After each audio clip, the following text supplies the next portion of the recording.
All right. Good afternoon. At this time, I'd like to call to order the Finance Committee meeting of the City Council of Palo Alto for Tuesday, December 3rd, 2024. Would the clerk please call the roll? Councilmember Vinger, Here. Vice Mayor Lowing, it will probably be late, and Chair Berg. Here. All right. Our first item is an opportunity for members of the public to speak on any item that's within the purview of the committee, but is not otherwise on this agenda. And do we have any speakers? No public comments. Okay, we'll move on then to our action items. Our first one is item 1A, a discussion and recommendation to the City Council to accept the Marcius, Genie, and O'Connell's audit of the City of Palo Alto's financial statements as of June 30th, 2024. And Chair Burt, if I might request, there's 1A and B. So we would like to take those up together so that you have one round of public comment, and there's so many ties between the two reports. I think it will ease the committee's discussion. So we'll include 1B, which is an approval of the FY 2024 annual comprehensive financial report and year-end budget adjustments in various funds. Perfect. Thank you, Chair Burt. My name is Christine Paras, Assistant Director of Administrative Services, here introing 1A and 1B. Online, we have Benjamin Lau. He is our audit partner from Macias, Genie, and O'Connell, and also Kate Murdoch, our city auditor. So after that, we will pivot to Rosalind Fernando, our finance manager, who will present item 1B. And quite frankly, both these items represent the fiscal and budgetary closeout of 2024.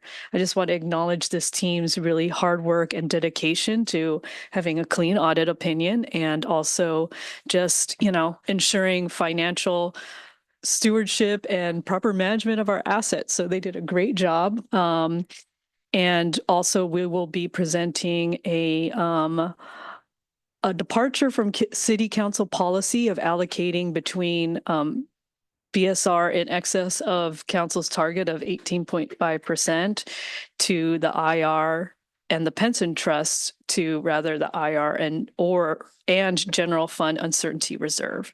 So you'll see that in the report, as well as technical adjustments to align and minimize budget variances with actual. So I'll turn it to Ben and Kate for item 1A.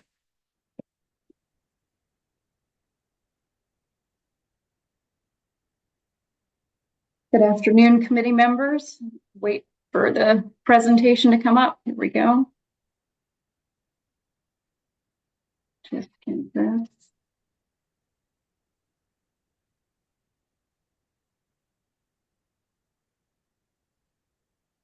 All right, Kate Murdoch, City Auditor. I'll present an overview of the financial statement audit and then turn the presentation over to our external financial auditor, as mentioned, Macias, Genie, and O'Connell, also known as MGO, to present their results. Next slide, please. Based on the city's charter, the Office of the City Auditor is responsible for overseeing the city's annual external financial audit of the city's financial statements and works with the Administrative Services Department to help coordinate this activity. Next slide, please. I'll give a brief high-level overview of the process in this year's results. The purpose of the annual financial statement audit is to obtain a reasonable assurance that the city's financial statements are fairly stated. This year's annual audit results are positive, and the city received an unmodified opinion across all reports, indicating that the city's financial statements comply with all applicable accounting standards and regulations. Next slide, please. I'll now hand it over to Benjamin Lau, Assurance Director for MGO, to give a more detailed look at this year's audit results. Thank you.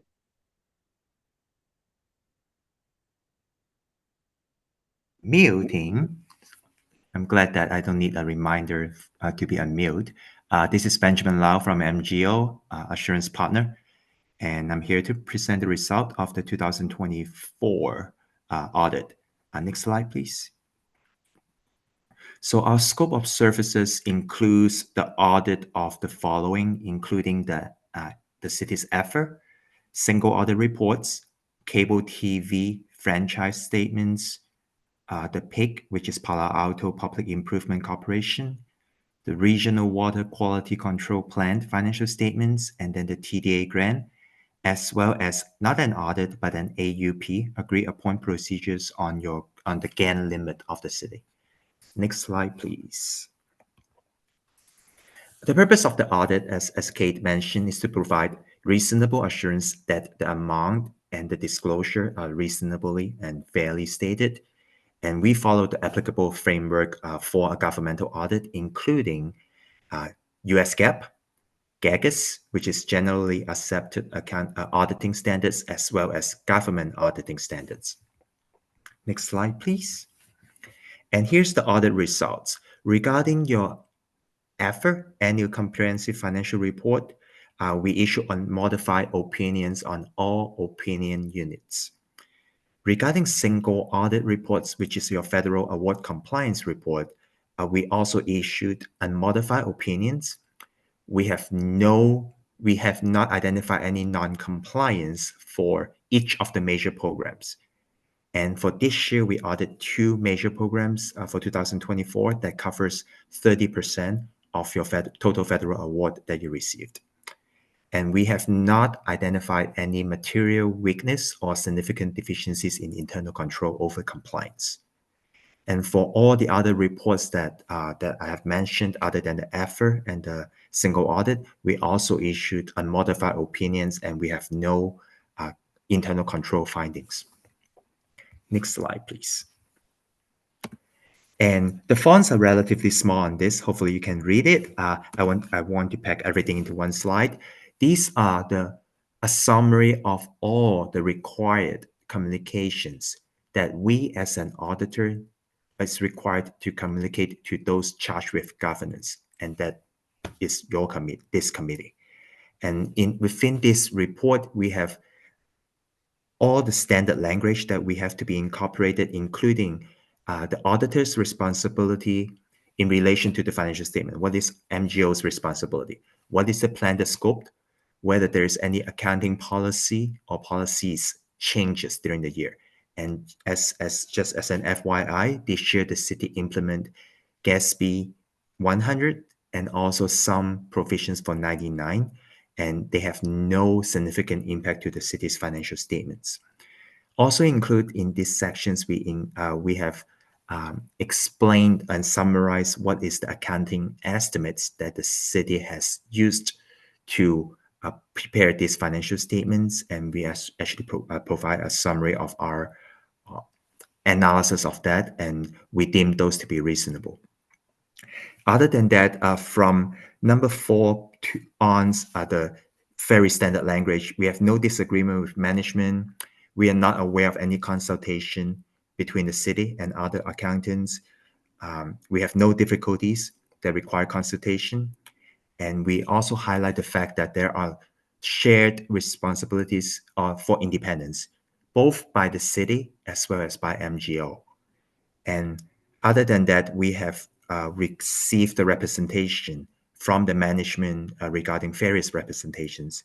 And lastly, we also highlight the fact that we have opined on the internal control and on compliance matters, which, as I mentioned before, there is no significant deficiency or material weaknesses being identified. And with that, that concludes my presentation, and I will pass it back to the city regarding the next steps. Thank you. So does staff have any other comments?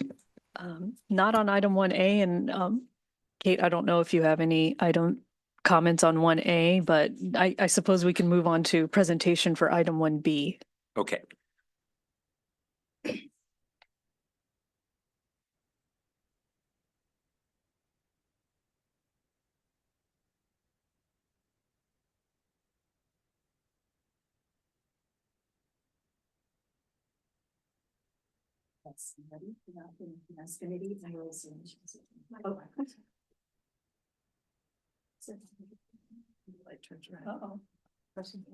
There you go. Sorry, you forgot that. Good afternoon, Finance Committee. I'm Can Rosalind. you move it toward you? Go ahead. Is better? I think so.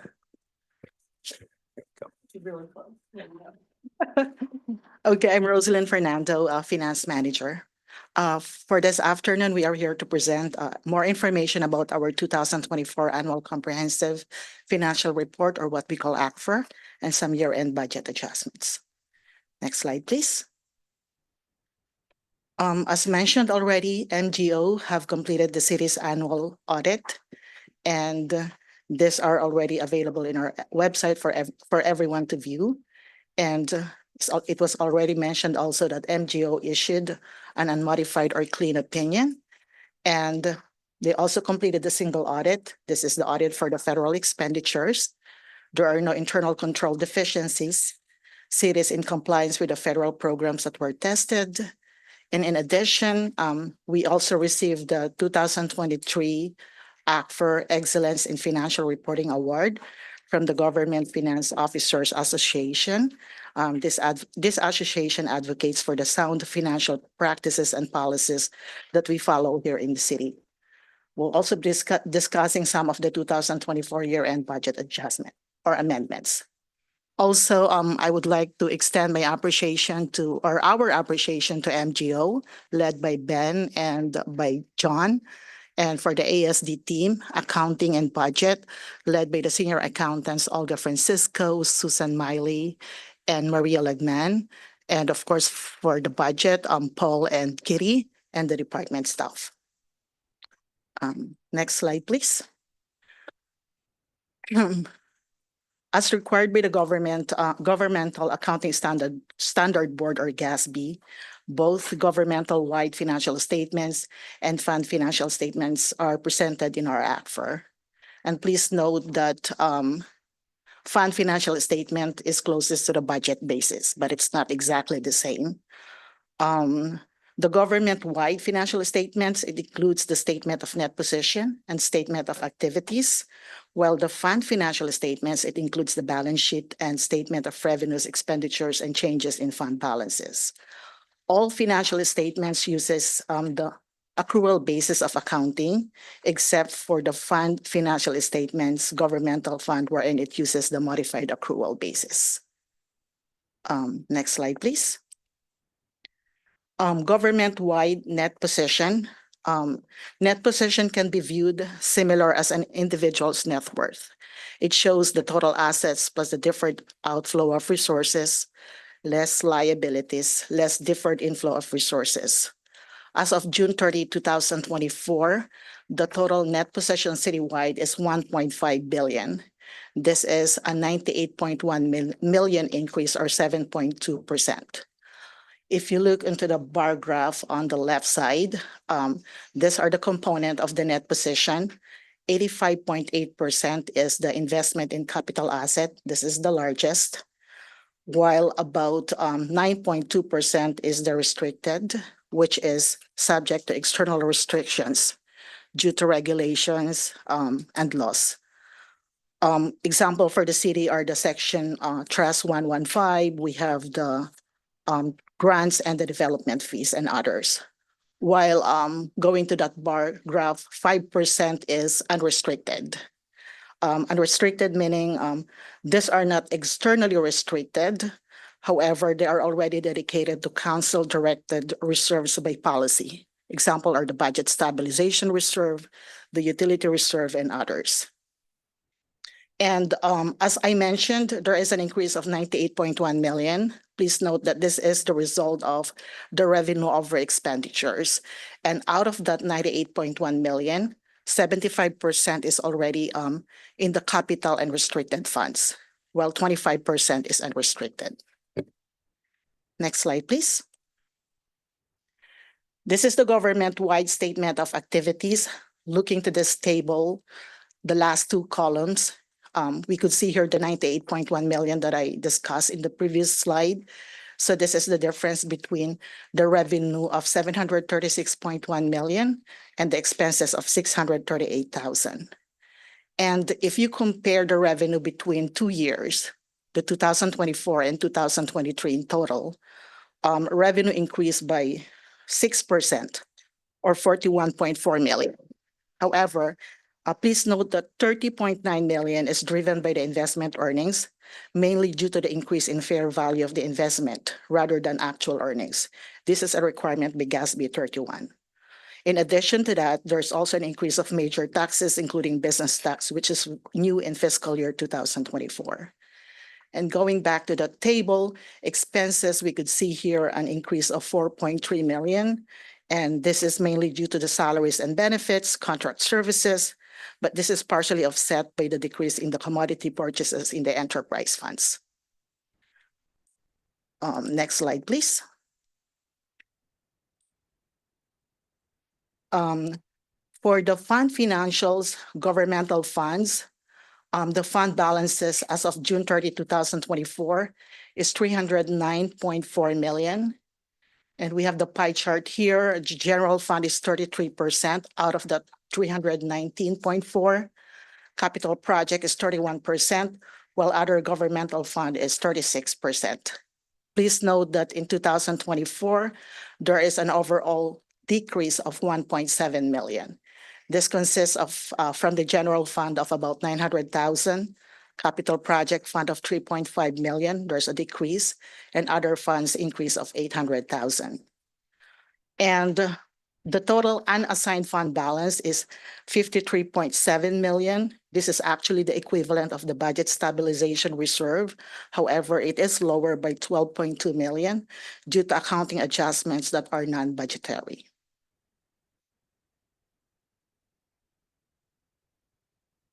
Next slide, please. Fund financials, general fund budget stabilization reserve. As of June 30, 2024, we have 65.9 million. However, after the approved adjustment of 2.6 million, the BSR is 63.3 million. 63.3 million is 21.5% of the adjusted budget after 21.5% of the adopted budget. Please note that the 63.3 million is 8.9 above the 18.5% target level. The 8.9 million comprise of 7.9 million or 1.5% budget variance in comparison to the total fiscal year 2024 actual general fund revenue and expenditures. And there is an addition of 1 million due to an isolated misclassification of prior year reappropriation, which staff discovered in the year-end close reconciliation. A little bit breakdown about that 7.9 million. These are due to the vacancy savings of 2 million, contract services of 2.4 million, and other expense savings of 1.3 million. And there's also revenues that are higher by about 2 million.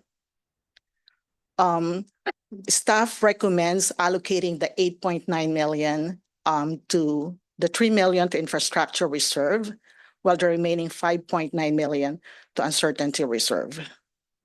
While this is a departure from the current policy, this allocation provides flexibility to fund capital cost uncertainties and adequate funding to address the projected fiscal year 2026 budget shortfall. The fiscal year 2025 recommended adjustments will be presented in the fiscal year 2025 mid-year review about Fed 2025. Next slide, please. This is just a history of the general fund revenues, and we would like to focus on the major tax. We could see here the actuals in fiscal year 2020 is 123.2 million, compared with the fiscal year 2024 of 162.9 million. Please note that this increase does not factor CPI. And also 2024 is a little bit higher due to the business tax also due, this is a new revenue source in fiscal year 2024. Next slide, please.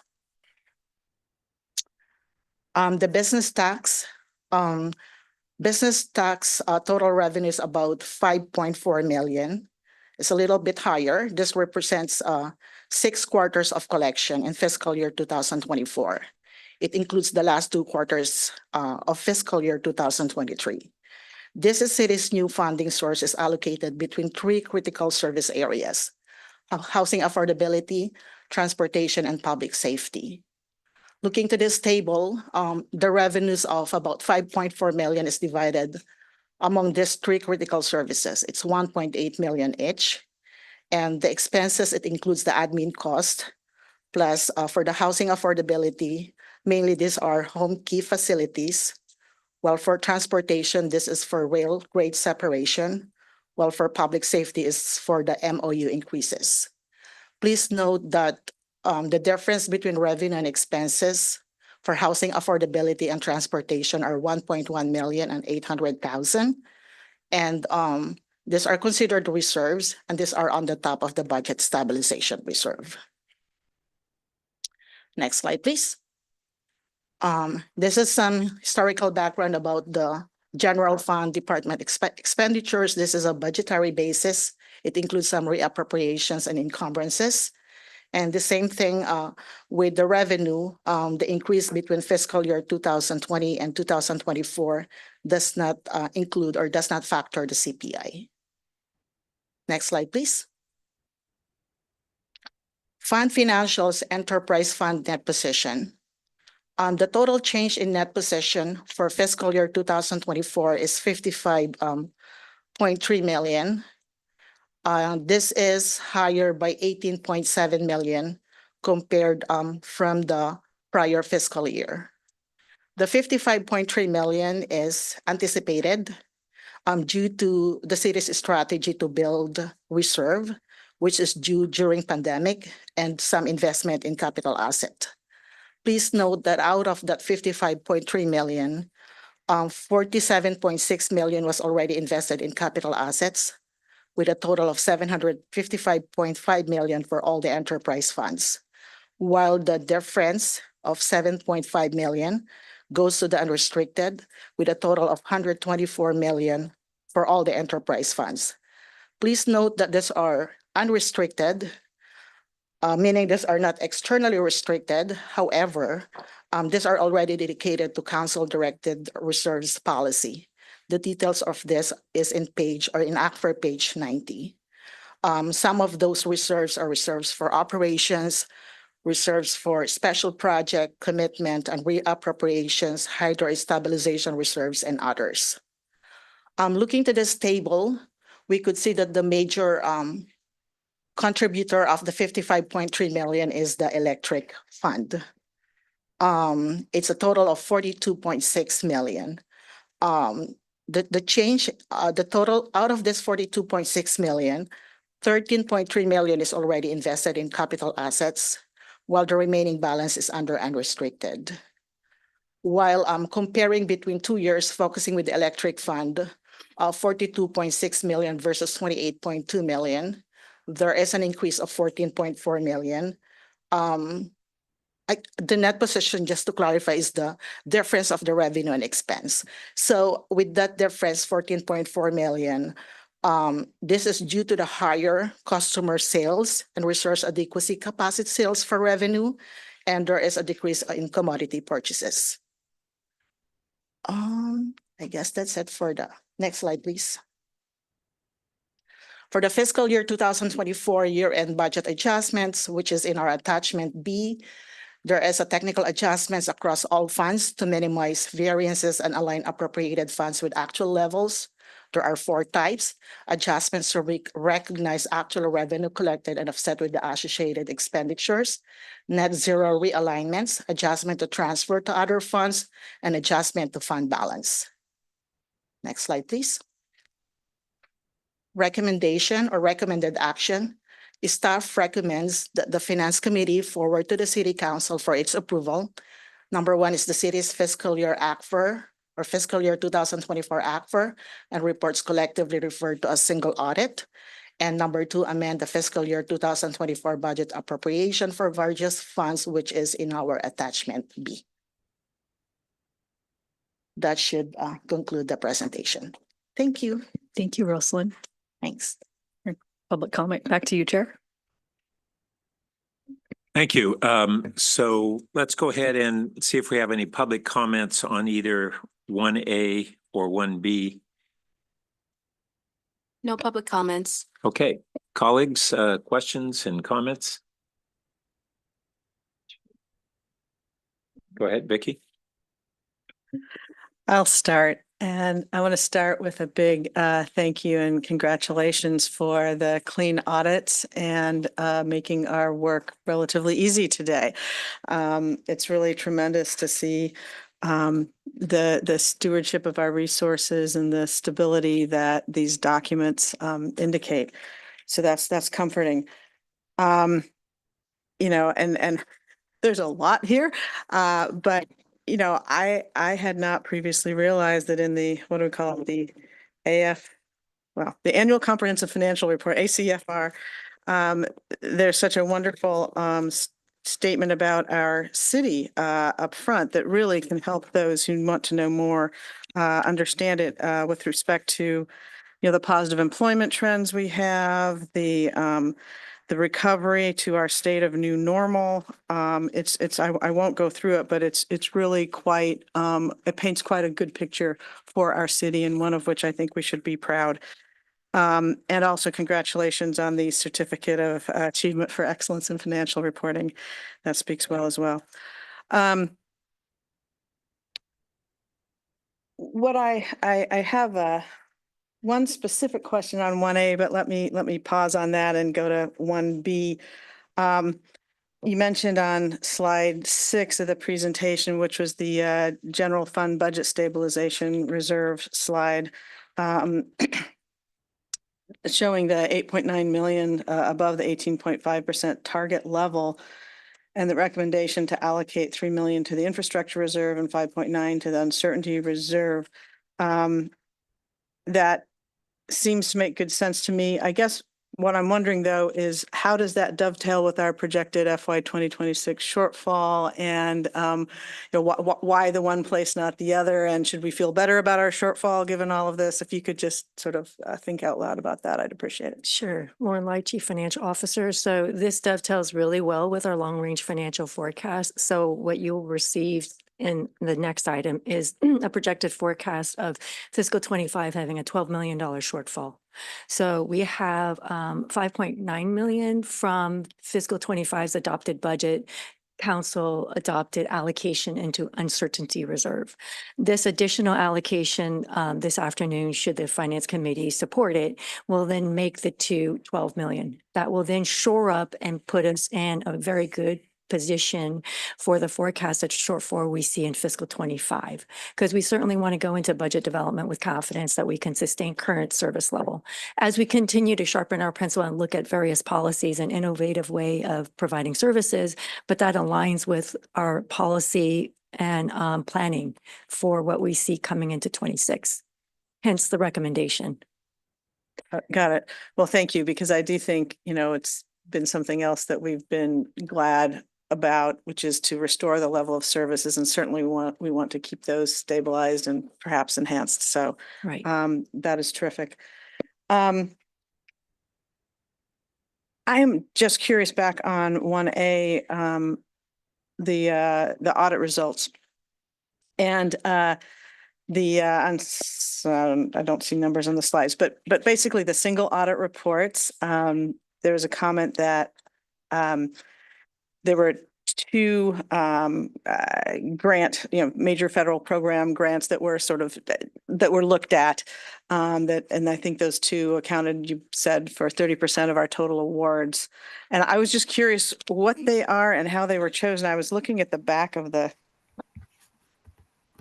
ACFR in the single audit tab, and I'm sorry, I'm not facile enough to find it, but if you could just tell me a little bit about that, I'd be curious to hear. Yeah, this is Ben Lau from MGO, so I would like to respond to this question. The page that you would like to focus on is actually page 183. Page 183, and that is a summary of our audit results specific to single audit. And you also mentioned about what is the total federal award that has been received, and the page number is 181. That is a big schedule talk about individual federal grants that has been received by the city for the year. And during this year, The amount that has been received by the city is $8.2 million, which is the far bottom of page 181. So the total amount again is $8.2 million for the year.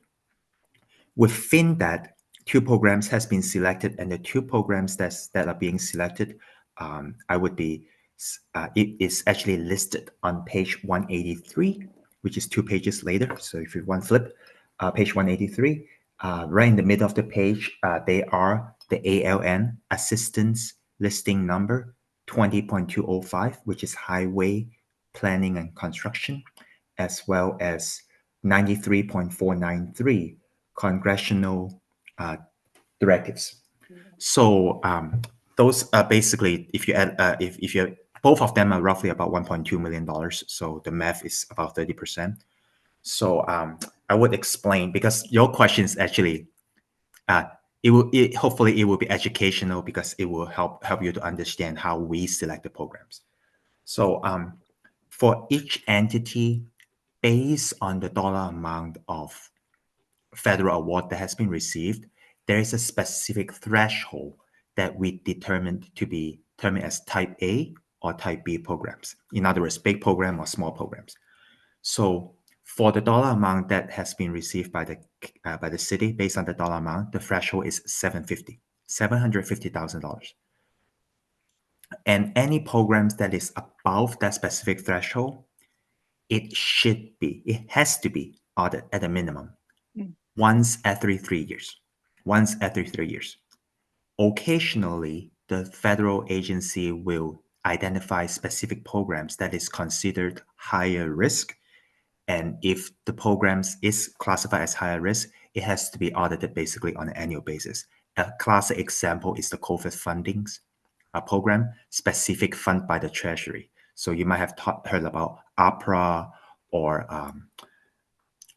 I forgot, like APRA or a few programs that is like that. That is specifically every year needs to be audited. Other than that, it will be any programs above the specific threshold of 750. For the city's case, they are considered type A program. And any programs that has not been selected for the past 2 years, by the 3rd year, it has to be selected as a major program. That's one criteria. The other criteria will be the auditors go through the risk assessment for any programs that is not being audited. Either it is the big program type A or smaller program, but not the smallest, not $5,000, but there's a specific threshold, type B threshold. Either type A or type B, we went through as an auditor, went through in accordance with uniform guidance, we go through a risk assessment based on various criteria. For example, complexity of the program, when is the last time that program has been audited, the size of the program, or even if there's any personnel change regarding that program. Those are just some selected criteria that we use to determine whether that program will be selected. And the last thing I want to address is about the percentage. If the city is a high risk auditee, in other words, a high risk auditee by definition is in the prior years, the city received material weakness finding, or it has not been, or other reasons such as you have not been audited for the past couple of years. So any high risk auditee, the minimum requirement to be audited for the federal award is 40%. If the city is considered a low risk auditee, which in the case of the city of Palo Alto, that's the case, the minimum is 20%. So we as the auditor has to select programs that cover at a minimum of 20% of the current year CFA expenditures. So hopefully that answered your question, various question, because I heard a couple of them. That was excellent and comprehensive, yes. And I think that what I take away from it is solace that for future grants that we might receive, and particularly larger ones, that we have a great track record and will likely be have similar results and with our good practices should that happen. So thank you. That's all I have for now. Ed? Yeah, overall, I learned a lot. particularly about our cable TV and our water resource plant over the years and who owned what and who did what. So that was, I really enjoyed that. Um, Kudos for all these great statements, like there were no misstatements identified and no disagreements with management. And that's what we like to hear. So that's good. I just have a couple of detailed questions to add to that on 1A. I was kind of surprised to see the landfill liability post-closure as still in there. How many more years are we going to be looking at that?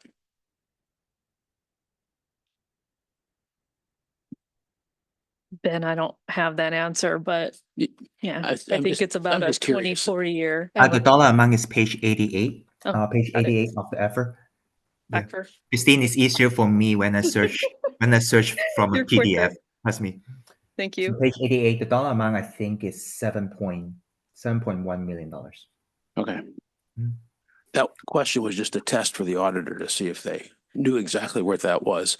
And I'm also a little surprised that you could reliably predict claims loss reserve based on prior history. You'd think like something could pop out of the woodwork there, but I guess everybody's comfortable with that.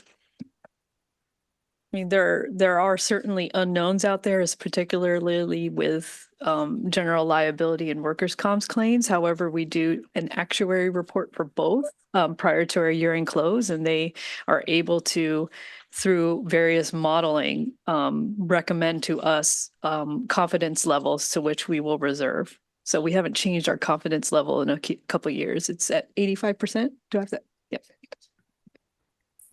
And just to add on a little bit on that, there is an IBNR factor. And when we talk about historical information, IBNR is the factor, is the component that factor into the claims liability at year end. IBNR stands for incurred but not reported. So in other words, like practically as of this minute, the city didn't even know that someone might be submitting a claim for something that has happened maybe 2 years ago. But the actuary, as Christine suggested, that is already actuarial studies calculation factor in that component into your reported liability at the end. Okay. And then moving to 1B, that's also related to slide X here somewhere, but where you start to talk about on page 74, the explaining of what you want to do with the 8.9 million, that went pretty quickly on the slide. So were you going to go over that again? Or if not, could you? Because I'd also like to know, what are the alternatives for that? I mean, what are our choices with that? Yes, want to put that slide up for us then? Slide 7.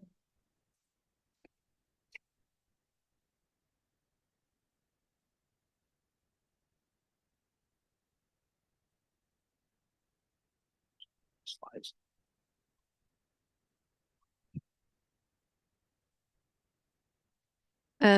So the question is, of the amount above the BSR target of 18.5 million, what are alternatives to this proposal? So first, let me start with Exactly. the proposal. The proposal before you is to, one, maintain the target of 18.5%, right? Because there's a ban. We feel comfortable with 18.5. So the 8.9 is above that. We're recommending two categories. One, 3 million into capital fund because we anticipate some uncertain costs around capital. And then two is in the uncertainty reserve because we do believe we want to maintain current service level and hence we're putting that there so we could shore up fiscal 26 anticipated shortfall.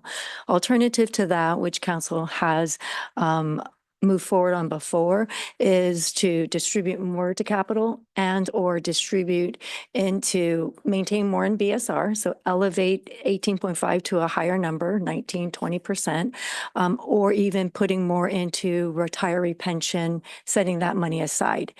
These are all policy discussions, right? The levers are current service level versus paying down liability, keeping it in uncertainty reserve so we have more flexibility and be informed in the budget development, and we may change the policy a little later. So those are a couple of concepts I wanted to put on the table for us to consider if that helps. But certainly what we have before us is what council, which is what staff recommends based on the long-range forecast to date. Okay, that's great. That's exactly what I was looking for. Now, let's see, go to the slides again. What we need here's a few more documents. My goodness. It was a long Thanksgiving weekend, I can tell you that, folks. Particularly with late packets coming out. On the number 9, just for clarification, the business tax, where you call expenses there, that's just allocated expenses. That's an allocation. That's not any incremental expense.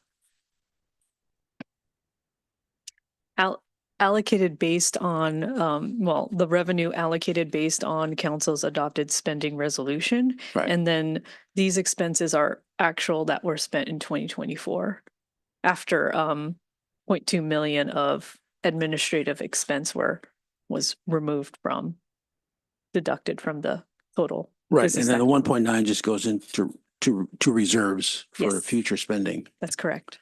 Okay.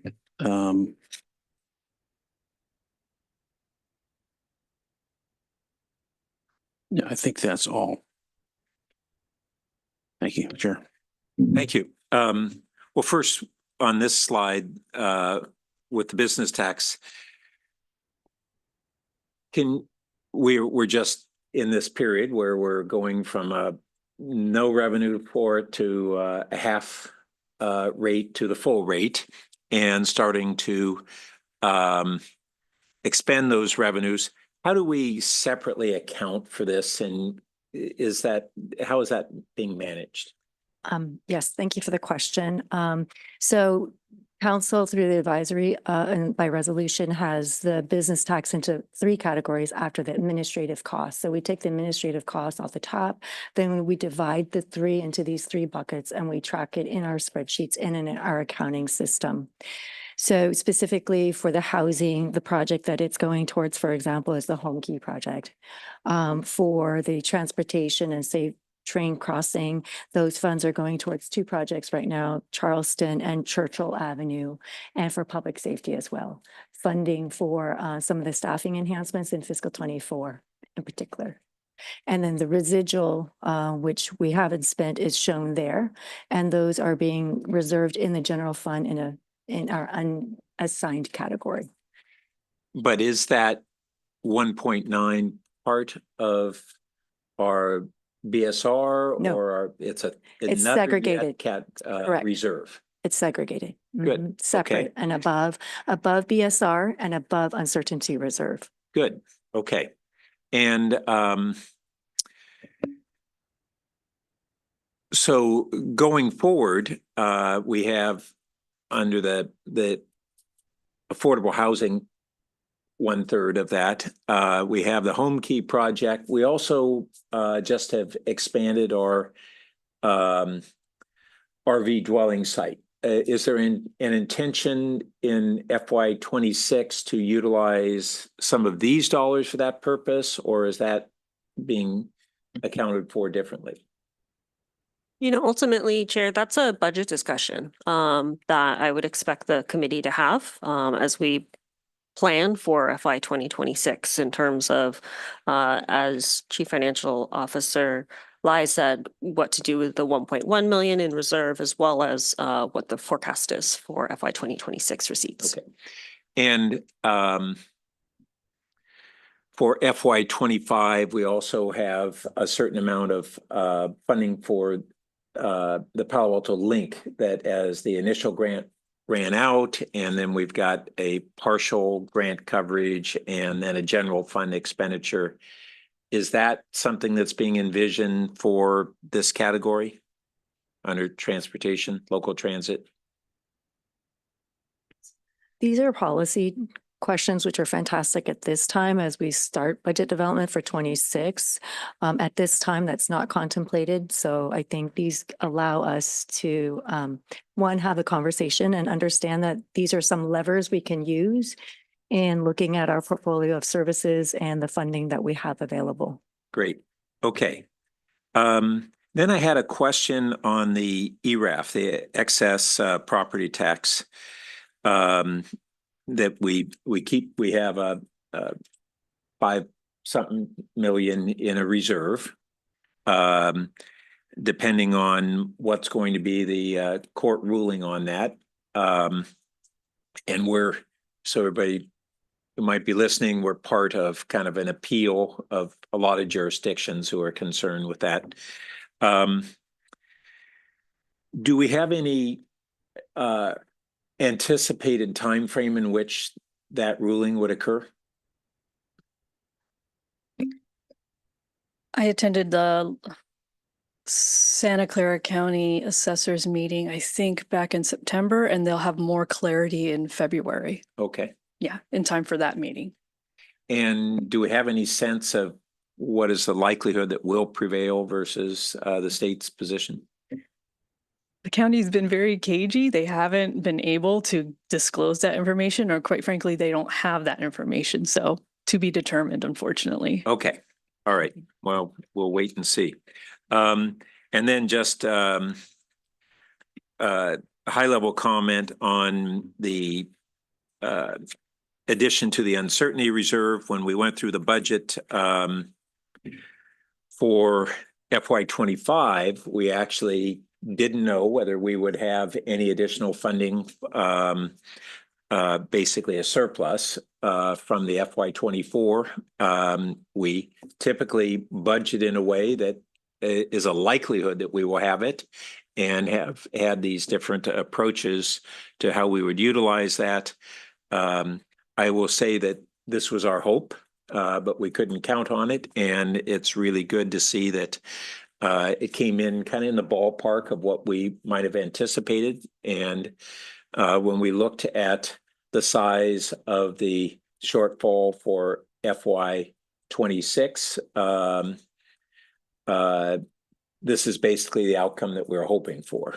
And it was I think a well-founded hope, but until we knew it, we didn't know it. So that's great to see. It's promising for those outlying years. We'll get into that in the long-range financial forecast. Okay, that covers my questions. So I think if colleagues are ready, we can entertain a motion on 1A. Should we vote on these separately, perhaps? No? 1A and 1B. We have two sets of recommendations. On 1A that we, it says review and forward. It doesn't say that we are making a recommendation. And normally we'd be making a recommendation, right? Okay. So it'd be a recommendation to accept the audited financial statement on 1A. Yeah, that's what it says on the action items that Yeah. we're supposed to do. Well, that's on the agenda. Right. That's not under the staff report. Staff report has specifics on the recommendation in greater detail. And similarly, we have under 1B, it's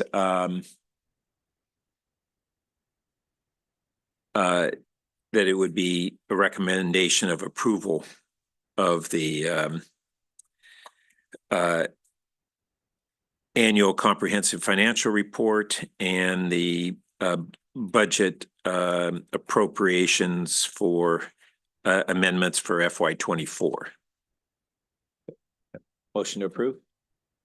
Motion to recommend to the council to accept the audit of the city's financial statements for as of June 30, 2024, and that we approve the ACFR. Second. Okay. All in favor? Aye. Aye. All right, that passes unanimously. Thank you. Well done. Thank you, Ben. Thank you, Kate. Thanks, Ben. Thanks, Kate.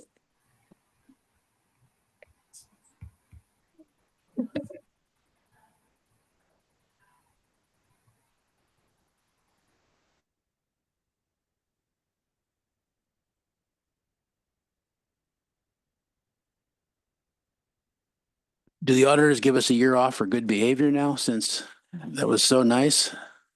That was such a clean audit.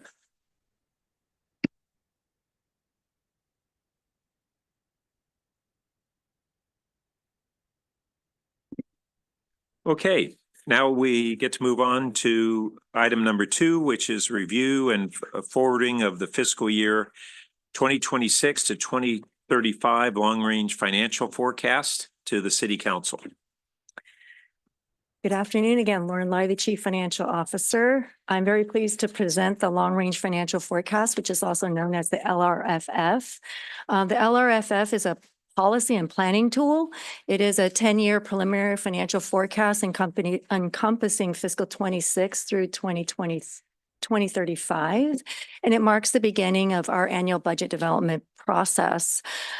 We will cover this afternoon the economic outlook, what we call a base scenario, and then 2 alternative scenarios. This LRFF is fairly similar to the prior year in that the outlook of the economy remains stagnant, coupled with some potential volatility, especially over the next 4 years. As noted in the prior item that we just discussed, the anticipated fiscal 26 shortfall is about $12 million. And that may sound and seem inconsistent with the fiscal 24 results. So I just want to take a minute to talk about that. Important to note here is our service level in the past 3 years has changed quite a bit when we look at fiscal 24 service level through 2026.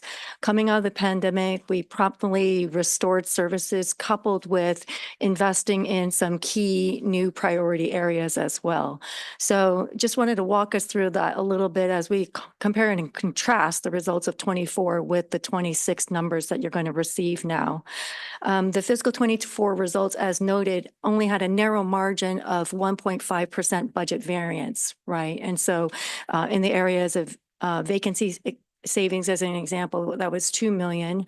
And we are also being more successful with recruitment and retention as well.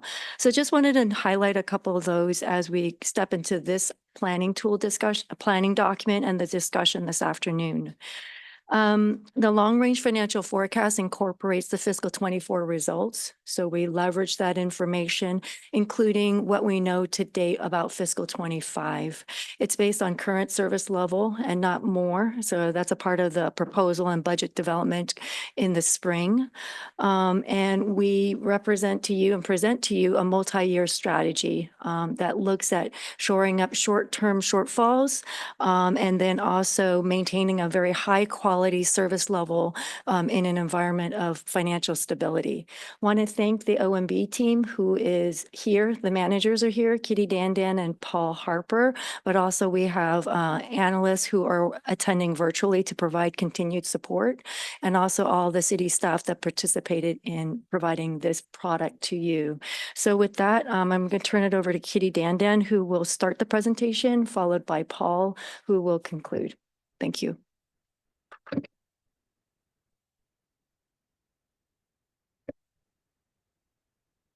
Good afternoon, Finance Committee. It's my pleasure, Kitty Dandan, Budget Manager, that I'll be sharing with you the first portion of the fiscal year 26 to 35 long-range financial forecast, which I'll be also referring to as the LRFF. So overview, next slide, please. You just heard the report on the annual comprehensive financial report and on how we ended fiscal year last year, fiscal year 24. Now we would like to share with you the fiscal year 26 to 35 LRFF, which incorporates the 24 actual information, laying on information that we know today at the time of the development of the LRFF to project the current fiscal year 25, and then building a forecast looking into the next 10 years, fiscal year 26 to 35. Currently, there are assumptions modeled in this preliminary forecast, which will be further refined as we have more information become available. So on the revenue side, the current outlook anticipates the economy to remain weak in 2025, seeing stagnation in the near term, with inflation remaining sticky but moderating. Risks remain given the development of geopolitical events, recent election, and shift in national economic policies and conditions. So these factors may have potential impacts to outside funding sources, which could cause fluctuations in the consistencies of these revenue sources, adding complexity of financial forecasting. On the expense side, the LRFF projection is based on the current general fund approved service levels and including key factors such as labor costs, inflation factors, vacancy savings, and fundings for long-term liabilities. Overall, expense projected to increase by 4.2%, mainly driven by salary and benefits, contractual services, and transfer to other funds. For salary and benefits, forecast assumption includes 2% for all employees in 2025, and a reserve is also included for other variables, such as pension, post-employment, and other costs.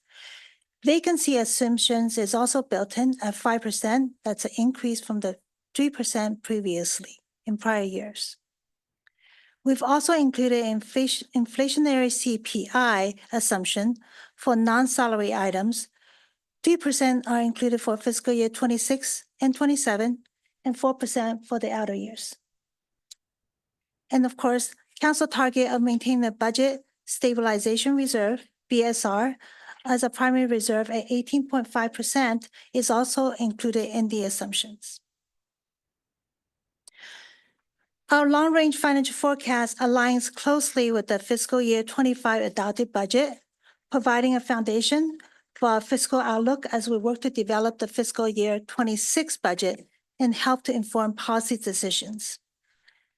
We have adopted a proactive multi-year approach for budgeting, which not only ensures balance in the short term, but also plans for potential future uncertainties. The uncertainty reserve we have established help us to safeguard against unforeseen financial challenges, ensuring that we remain resilient in the face of economic uncertainty and volatility. To manage immediate fiscal pressure, we're strategically utilizing one-time funding sources. While this approach provides stability in the short term, it's important to recognize that these funds are not sustainable solutions. We must leverage them wisely. The road ahead will require continuing ongoing strategic planning and disciplined fiscal management, ensuring that our resources are allocated efficiently and effectively to both meet current and future needs. Next slide, please. Next slide, please. Thank you. Fiscal year 26-35 base case forecast. Total revenue is projected to come in at the fiscal year 25 adopted level of $287.6 million, and an increase of $11 million to $298.6 million in 26. Major tax revenue projected to increase by 4.5% projected, primarily due to property tax, TOT, and UUT, and non-tax revenue with a 3.5% increase projection, mainly due to charges for services and investment income. However, expenditures are also increasing. Long-range financial forecasts. The first year, we're projecting, as Lauren mentioned earlier, a shortfall of $12 million, roughly similar magnitude to the $11 million previously forecasted in the adopted budget. We're recommending the use of the budget uncertainty reserve to bridge this shortfall. Looking out in the near term, projected annual shortfall in 2027 to 29 ranges from 7.9 to 5.6 million. And expenditures and revenue are expected to start to catch up to each other starting in 2030. Next slide, please. Major tax revenue projections. These are the major revenues funds on the graph today here.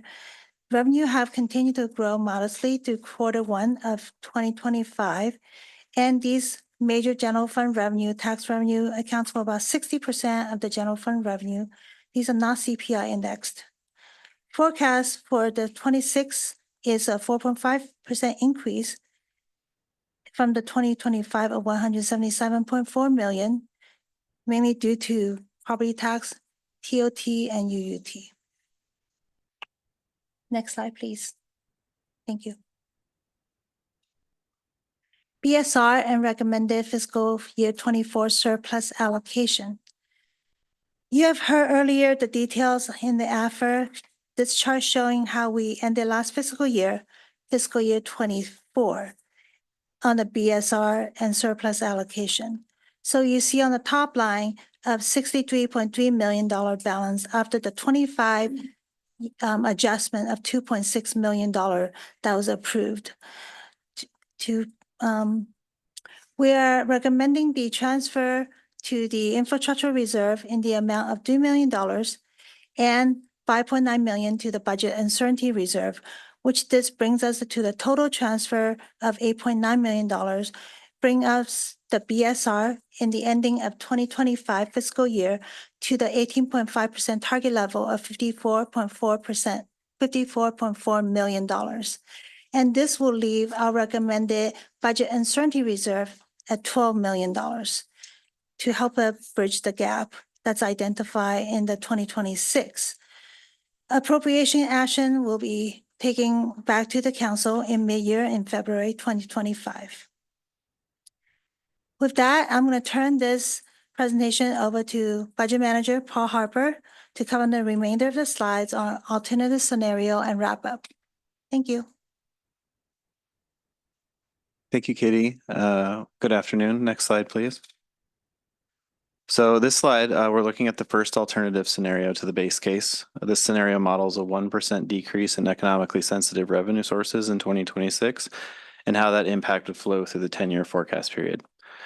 For this scenario, economically sensitive revenue sources are revenues that have been negatively impacted by economic downturns in the past, and they're defined as the major tax revenue sources that were seen on slide 4, charges for services, which come in the form of fees collected for programs and services provided by the city, and permits and licenses, which also come in the form of fees collected for time to conduct regulatory processes and inspections. Assumptions in this scenario would decrease the revenue in fiscal year 2026 by about 2.3 million. This would increase the projected shortfall in that year to 14.3 million, and the gaps in subsequent years would be larger than the base case, and the expenses and revenues would not catch up to each other until 2031, which is 1 year later than the base case. Next slide, please. So this slide is looking at the second alternative scenario. This one models a 1% increase in compensation in addition to what's already included in the base case. Just for reference, the base case includes a 5% vacancy factor and a reserve for future labor costs and benefit rate variability. Those are both maintained in here, and so this 1% is on top of those assumptions. This would increase fiscal year 2026 expenses by about 1.1 million and increase the projected shortfall to 13.1 million in that year. The gaps in subsequent years would range from about 9.0 million to 6.8 million in fiscal year 2029. And there would be a slight surplus in fiscal year 2030, which is similar to the base case. Just to note, these scenarios have been presented separately in the report to look at dollar impacts separately. However, elements of both scenarios could happen simultaneously as we progress into the future. Next slide, please.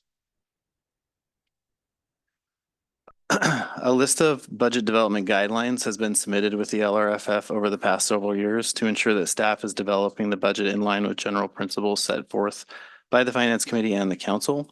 A full list of these guidelines can be found in attachment A of the memo. However, some of them are highlighted here on this slide, including developing a structurally balanced budget, maintaining fiscal sustainability, allocating resources for council priorities, including examining appropriate uses of surpluses, exploring additional revenue sources and expanding current sources of revenue, and continuing to prioritize funding of long-term liabilities such as pension and retiree healthcare costs. Next slide. So in our annual LRFF, there are usually several assumptions that are typically referred to as known unknowns or assumptions that are not included in the forecast. These are items that are likely to impact the city's financial position in the future, but at this time, the cost and or scope of these items has not been fully defined. Also, the LRFF is developed to maintain current council-approved levels of service, and many of these items have not been approved by the council from a financial impact perspective.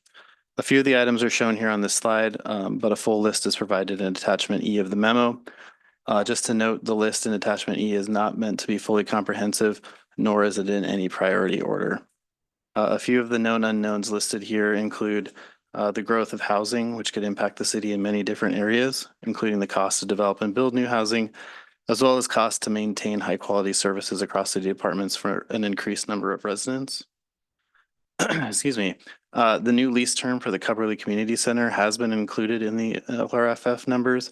However, any funding related to a GO bond for redevelopment or future operating costs are not included at this time. And then fire and ambulance service augmentation is not included in the LRFF, and the services for the levels of services for these are currently projected at the level approved in the fiscal year 2025 budget. Next slide. So in conclusion, this LRFF is similar to the two-year budget strategy that was presented as part of the fiscal year 2025 adopted budget. Economic stagnation is assumed to persist over the next year, and there's potential volatility in funding sources, especially on the federal level based on recent election results. The LRFF is a policy planning tool that will be used to guide the development of the fiscal year 2026 budget, as well as maintain longer-term fiscal stability. Staff will continue to focus on urgent needs and areas of priority to use one-time funding sources, such as the uncertainty reserve to manage near-term shortfalls. However, strategic planning and fiscal discipline will need to be used to resolve anticipated gaps in subsequent years of the forecast. At a high level, next steps in the budget development process, the LRFF will be reviewed by the council in January and approved to be used as a starting point for the 2026 budget development. The fiscal year 2025 mid-year budget review will be presented to council in February to recommend technical adjustments needed to align with current year budget and projections.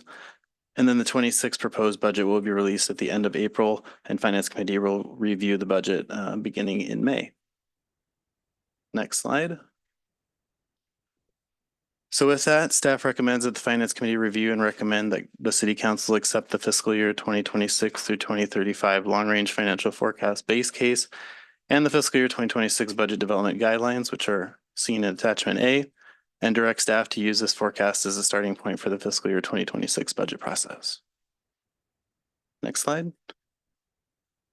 With that, that concludes our presentation, and staff is here to answer any questions. Thank you. Do we have any members to the public who want to speak? Yes, we have one member of the public, Stephen Levy.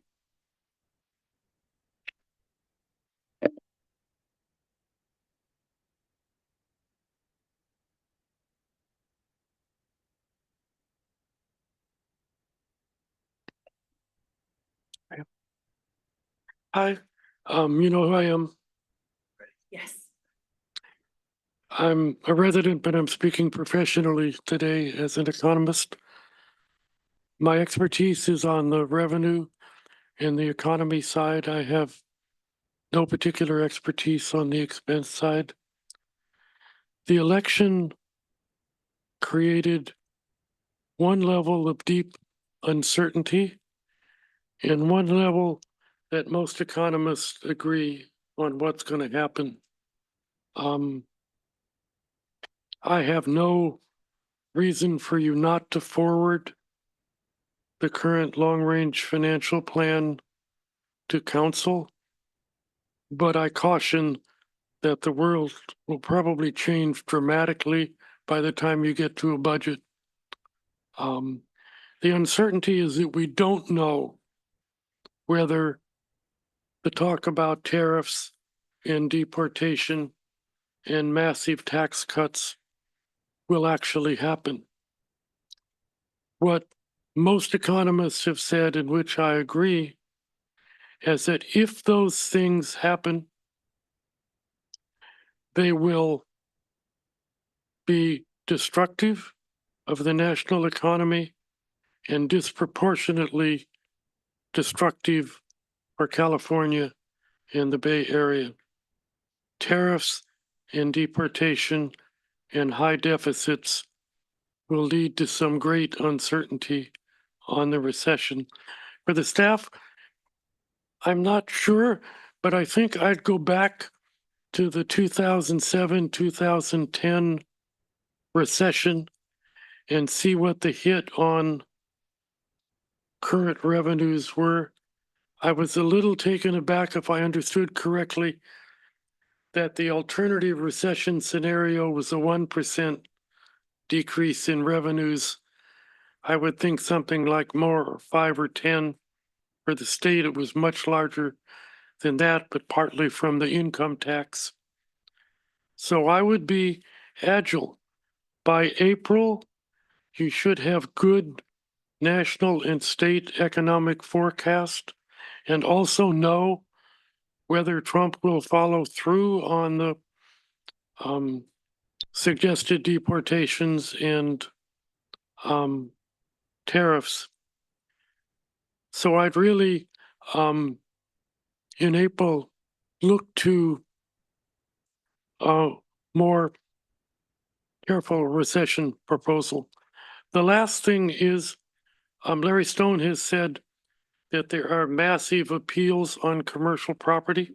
Again, I don't know whether they will affect our assessed value here, but that's something I'd certainly follow. We all read, and then I'll end, about properties changing hands here and throughout the county at great discounts to the recent purchase prices. So I would stay agile, and we can all revisit this in the spring as we know more.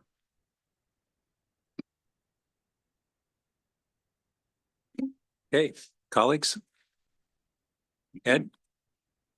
Yeah, I have a bunch of things on this side of the packet. I want to shift maybe first though to your budget guidelines, which I think is just a terrific idea, and you're mostly on point. I had a couple questions and a couple suggestions. On the first one, you call it, just so we know what we're talking about, where you're talking about structurally balanced budget. What does that actually mean? Structurally balanced budget means that ongoing revenue supports the cost of ongoing expenses and services But inclusive of use back and forth of reserves. as needed. Right, okay. On item 3, when you reference the city council's existing priorities, is that our big top 4, or is that, what is it, the 72 that the city manager has to execute on?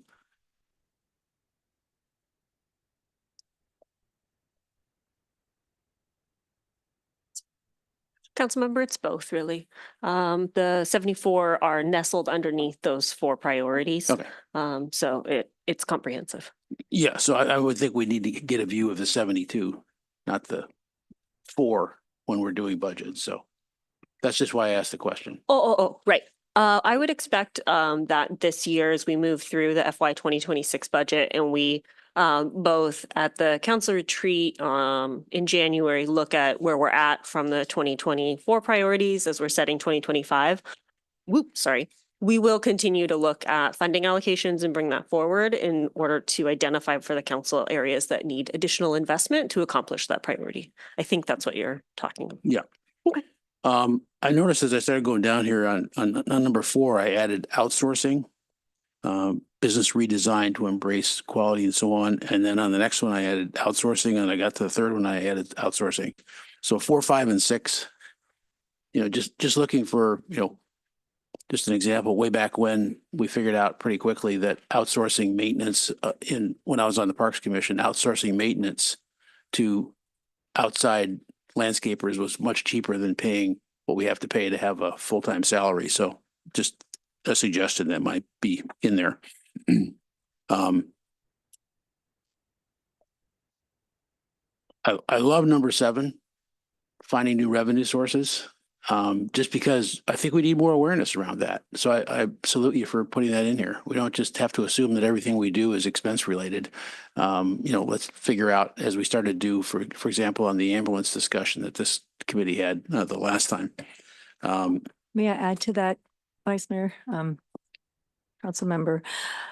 We are undertaking the fee study for that primary reason as well. It is a good practice for us to analyze our cost of service. And so we're undertaking that, and we'll be bringing it to committee in the spring as a full review of our master fee schedule, not just the annual indexing. So that's one of the endeavors under this policy number 7.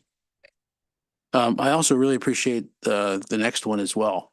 If we come up with some new program that we think is vital and it's going to cost $1 million, maybe we should look at the bottom priorities and see if there's a $1 million to be saved somewhere. So I think that sort of framework and awareness as we start working on this is really, really excellent.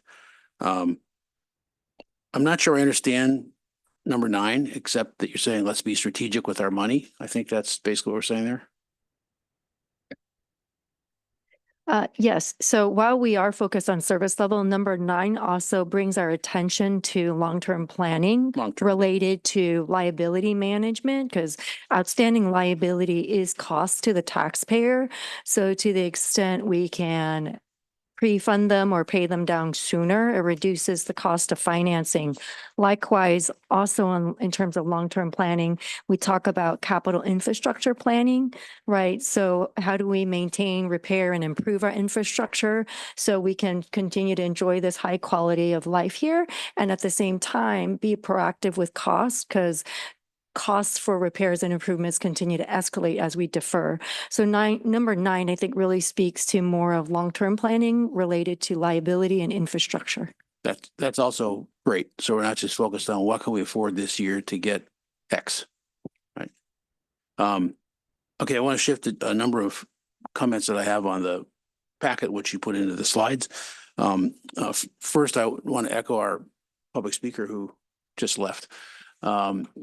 I don't think we gain much by looking at a 1% shortfall, because plus or minus, that's a couple $1 million, which is a couple $1 million.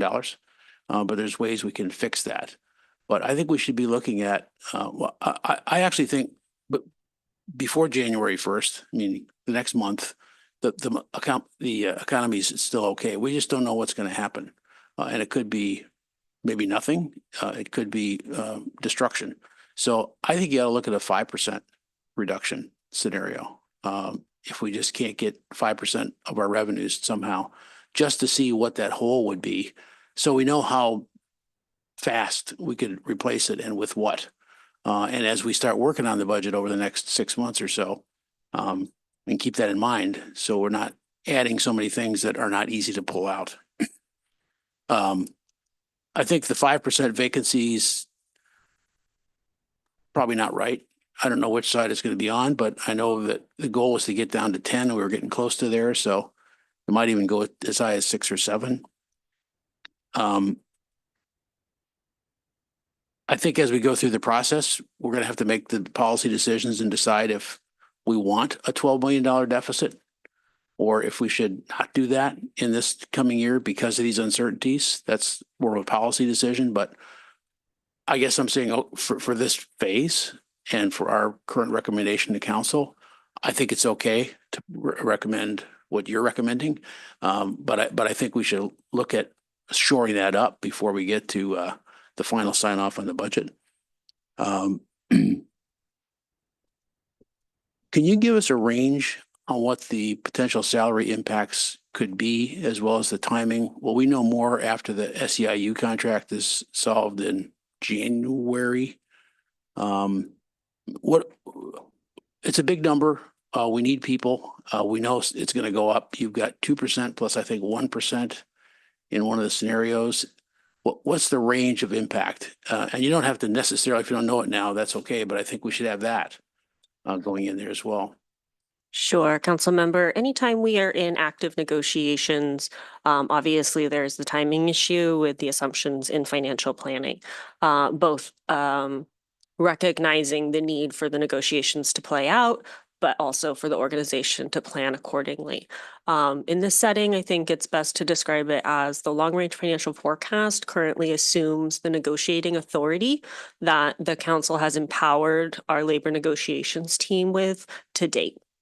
So to the extent the contract falls within current authorized negotiating levels, there wouldn't be a change to the long-range financial forecast. To the extent that the contract requires additional authority or falls below the current authority, those are the times that you'll see an impact to what's in this financial forecast. So we would talk with you about that in subsequent closed sessions and any impacts. Yeah, I know we can't put out there, well, it might be, I'll pick a crazy number, 15% more And then that's public and not understood at all what that means. And suddenly that becomes the starting point for X or Y or Z or X, Y, Z unions, which wouldn't be the case. It's just to kind of get a feel of what could happen. But I understand the constraints there. I read attachment E a couple of times because those are big deals. And we have to really keep those in our headlights as we head into this budget.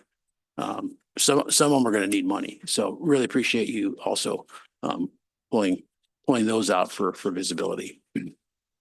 Okay, thank you. Vicky?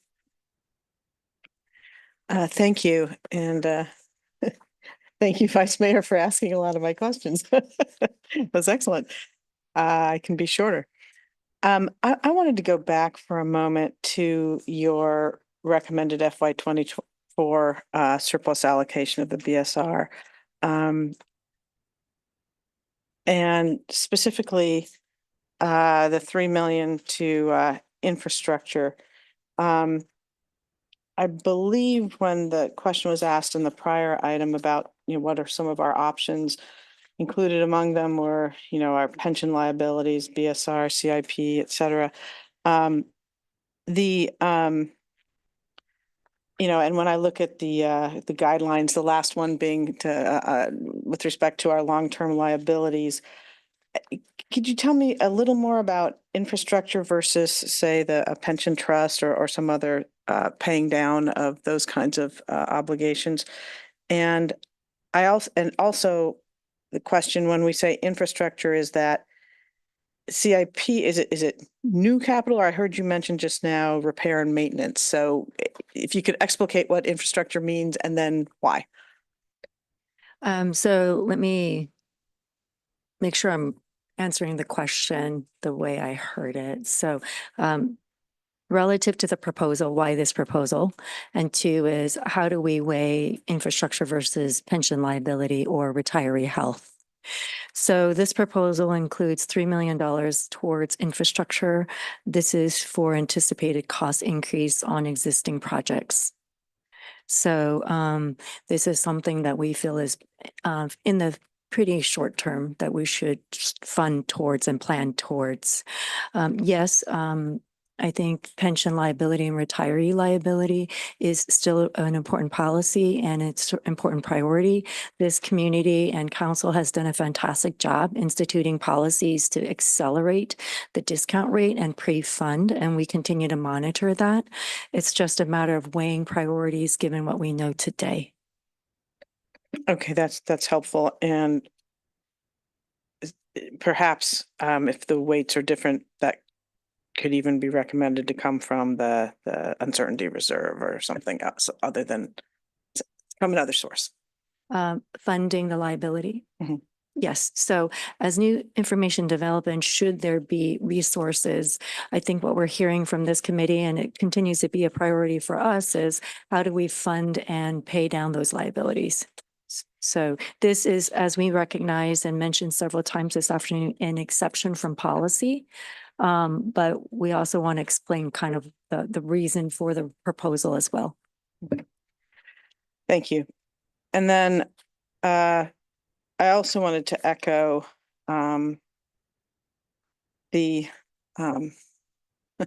disheartening public comment about the uncertainties coming in calendar year 2025.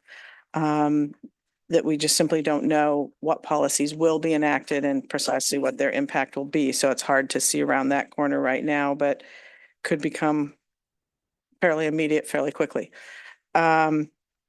So, when I look at the two alternative scenarios, A and B, and one has revenues decreasing and the other has expenses increasing, but as you notice, it's likely that both of those will vary to some degree, positive, negative. I had also thought that perhaps a 5% loss or increased expense would be something interesting to model, but I'd like your thoughts on that. Like, I don't know, how hard is that? Does it make sense to do it now or later? Is 3 a better number or 10 a better number? Like, what are your thoughts on doing additional alternative scenarios? I think we index it as a 1% to kind of give us a sense of what 1% represents. Ah. Right. So then if we feel or we forecast 3%, then you take alternative B and multiply it by 3, which is like indexing about 1 million and change. So it kind of gives us the impact to the discussion earlier about saying if it's 5%, what is that magnitude? And based on that magnitude, what tools do we have to respond and how quickly can we respond? So we may not necessarily need to bake out multiple scenarios. We just want to set the framework for those types of understanding, foundational understanding, to see if it swings 1%, 3%, 5%, how does that look? Does that help? Yeah, so it sounds like it's less about additional modeling, because that's fairly easily done now that you've done this work. It's more about how do we, what policy decisions should we really line up and explore in detail to meet any greater negatives, more negative scenario. Correct. So as we go into budget development, it will be very important for us to look at this uncertainty as we look at policies around new services, enhanced services, outside funding sources. Mhm. Mhm. Is there anything else that you would encourage us to do to prepare for eventualities that are unforeseen at this point? Great question. I think right now, creating the flexibility, as noted by the economist Stephen Levin just now, creating flexibility, continuing to monitor the situation, going into fiscal 26 budget development with a very keen awareness of the volatility. And at the same time, what staff is really doing is looking globally across the city to look at what projects and services we have that we're relying on external resources, doing a dashboard of that, and then continuing to monitor what's at risk. So we are proactively initiating that body of work already. Yeah, that's great. And I know it's frustrating when you have to do extra work for that, but because we'll have to be nimble, perhaps, as things unfold, perhaps more so than normal, that additional flexibility may be of particular importance this next year. So, okay, thank you. Absolutely. You're welcome.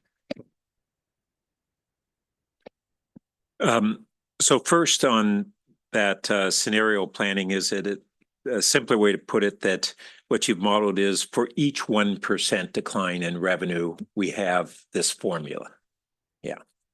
And we can multiply it times whatever we want to multiply it. Okay, that's very helpful. And the Vice Mayor was alluding to looking for opportunities for outsourcing, but my understanding is that cities are now much more constrained on ability to do outsourcing than we were previously. Can you review that just so that we have that context? Oh, sure. I can help with that. Thank you, Chair Burt. The outsourcing that I believe everyone's talking about is something that both California legislation or California regulations, as well as CalPERS, our retirement provider, both have guidance or frankly restrictions on what we can and can't do. It doesn't mean that we can't, but it does mean that we do need to be careful when we are doing things like splitting work. So any work that's done by a city employee, but is then also done by a contract, that's an issue, basically, if you've got people side by side. So that's just one of the examples. Now, if we were to look at something and look at an entire service, I believe the Vice Mayor referenced landscaping maintenance, where we take that entire service. There is not city staff that's performing that, but it's fully done by a service provider. Those are likely clear scenarios that we can look at, but obviously there are labor negotiations that would also need to be moved through as part of that. I don't say this as these things are not feasible, but I think to everybody's point, they are not endeavors to take lightly, and we would want to look at them in a comprehensive fashion. Okay, thanks. And One of the things I think we touched on during our discussions of the last budget was as we reduce our vacancy level without authorizing additional staffing positions, we're adding staffing. And we were at, what was our peak vacancy level? About 14. Okay, and we're down to about Mm. 10 now. Mhm. And historically, do you know what we were at, like, say, pre-COVID?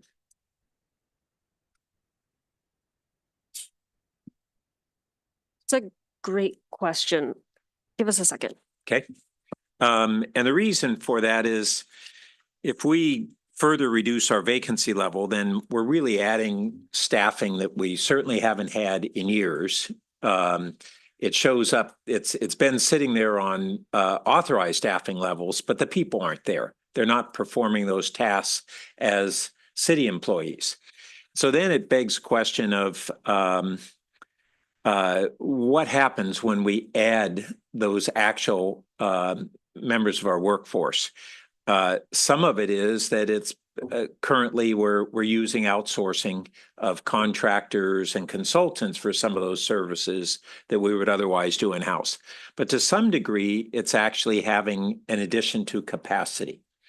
And that may be capacity that we need and want, but I think this is a discussion that we really need to have, and an analysis that we need to have is as we bring down that vacancy level below 10%, what's the real impact on our capacity?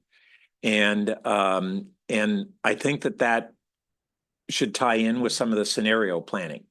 That are we really looking at just maintaining the current service levels if we reduce our vacancy, or are we looking at improving service levels? Conversely, do we need to authorize all those positions if we have lower vacancies? And I know it's a complex analysis for those reasons that I was just mentioning, but I think it's something we need to look at and not just assume, oh, well, those vacancies, those are authorized positions, but they haven't been filled positions. So I want to understand as we go into the budget, what are the implications of that, especially as we're looking at scenario planning. One additional thing there is, as we all know, is OT. So some of that money gets spent that's on third work, that's right. existing people doing OT because, the cops got to be on the job. So. That's right. You're right. I left that out. So it's overtime, it's outsourcing, and it's just increased capacity. Okay. And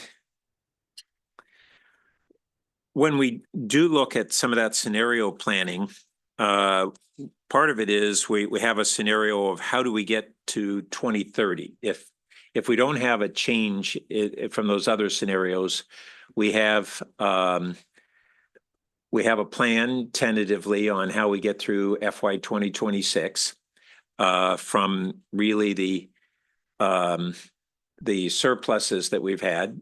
A context for that too is that in COVID, we had drastic cuts. And then as we began to come out of COVID and started looking at the FY 22 and FY 23 budgets, we remained pretty conservative. There were a lot of unknowns. And so we didn't restore services ahead of actually having a greater confidence that we were going to have a revival in revenues. And that's why we had very significant surpluses in FY 22 and 23. And mid-year budget in FY 22, we began to restore a few of those positions and services. And it wasn't until later in really, as we got into FY 24, that we really started restoring our public safety services toward the level of historic, of libraries, of planning staff, really across the board. And as well as making the salary adjustments that enabled us to again become a competitive place to work and to be able to hire and retain people. So all that had a big flip from on paper in FY 22 and 23, big surpluses, but that was because we were operating without the staffing to provide all those services that we had historically had, including public safety, not to mention libraries and everything else. So we kind of hear in the public and the press that, oh, gee, we had these, even from one of our colleagues, we had these big surpluses and now we have deficits, but they're really this extreme disruption that occurred from COVID and the adjustments back to what we hope is approximately a normal.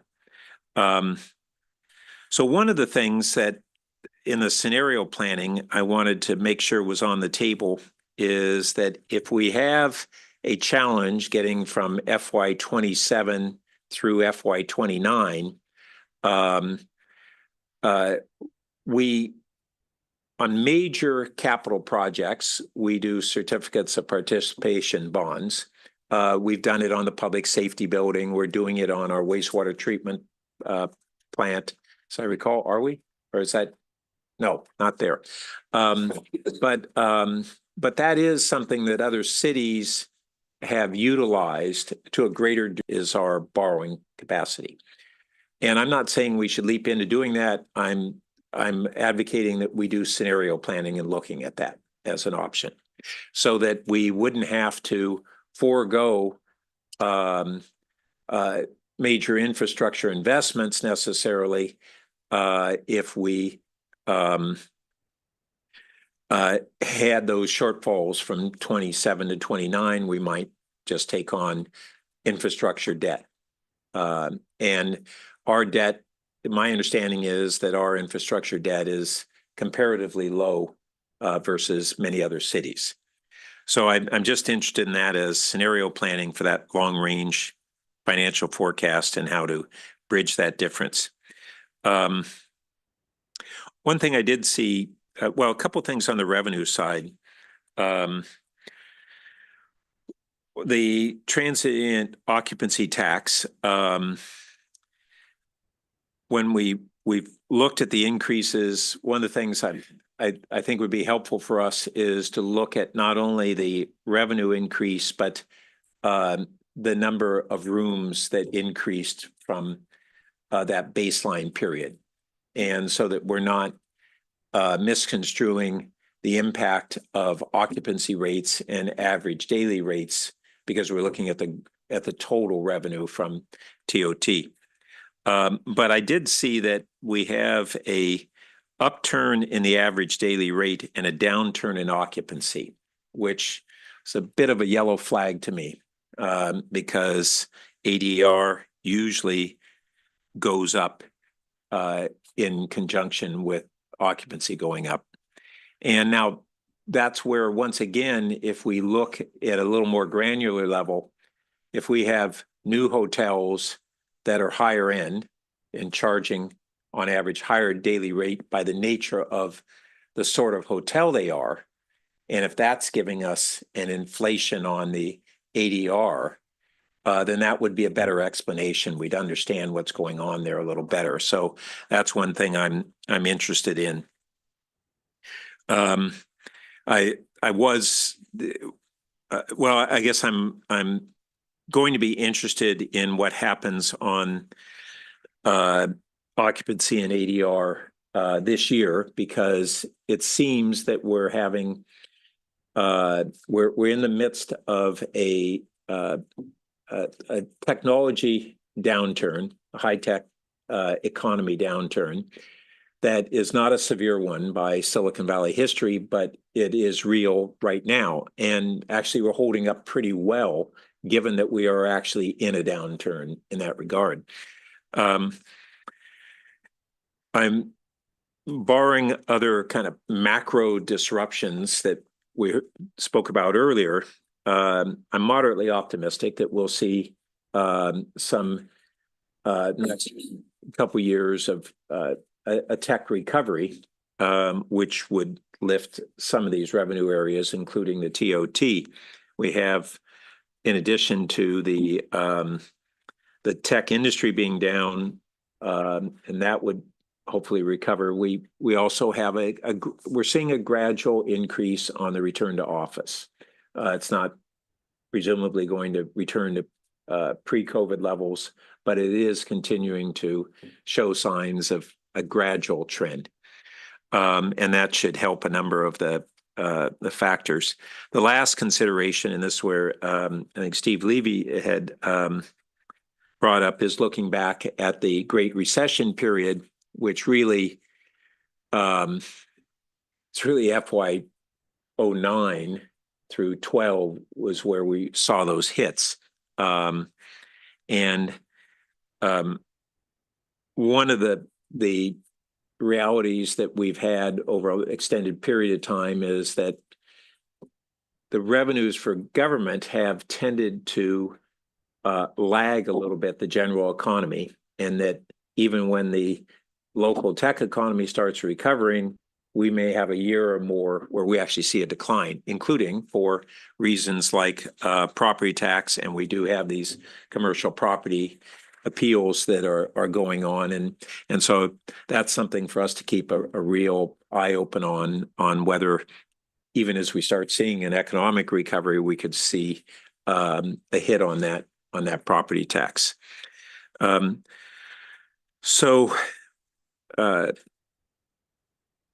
I guess that those really cover my thoughts, and I appreciate the scenario planning. We've gone more aggressively on restoration of our services, and now we need to make sure that we have the funds to continue that, as well as addressing some of the other needs. And it'll be a tighter budget. We had extremely tight budgets before we restored services, and then those were, in hindsight, overly conservative. We right now are in a period where we were deliberately more aggressive on restoring these, and we've got to really be careful where we are on the budget going forward. And as Kylie knows, as somebody who really advocated a more optimistic outlook on revenue and service restoration, I'm now on the cautious side. So, yeah. Can I just share? I appreciate that, Chair. Yeah, well, Makes me feel a little more comfortable. yeah, well, it's not that when I was more aggressive on that, it wasn't because that's my inherent tendency. I simply thought in that period that we were being overly aggressive. So if you look back at 08 through or 09 through 2012, I was more of a fiscal hawk. Yeah. One of the things I forgot to say, and I put it in my marginal notes as excellent phrasing, which addressed this in terms of setting it up, where you say that second page is that we have to address the increased service level desired by the community. I think that's exactly right. With the financial resources currently projected. I mean, I really think that we need to tell the public that.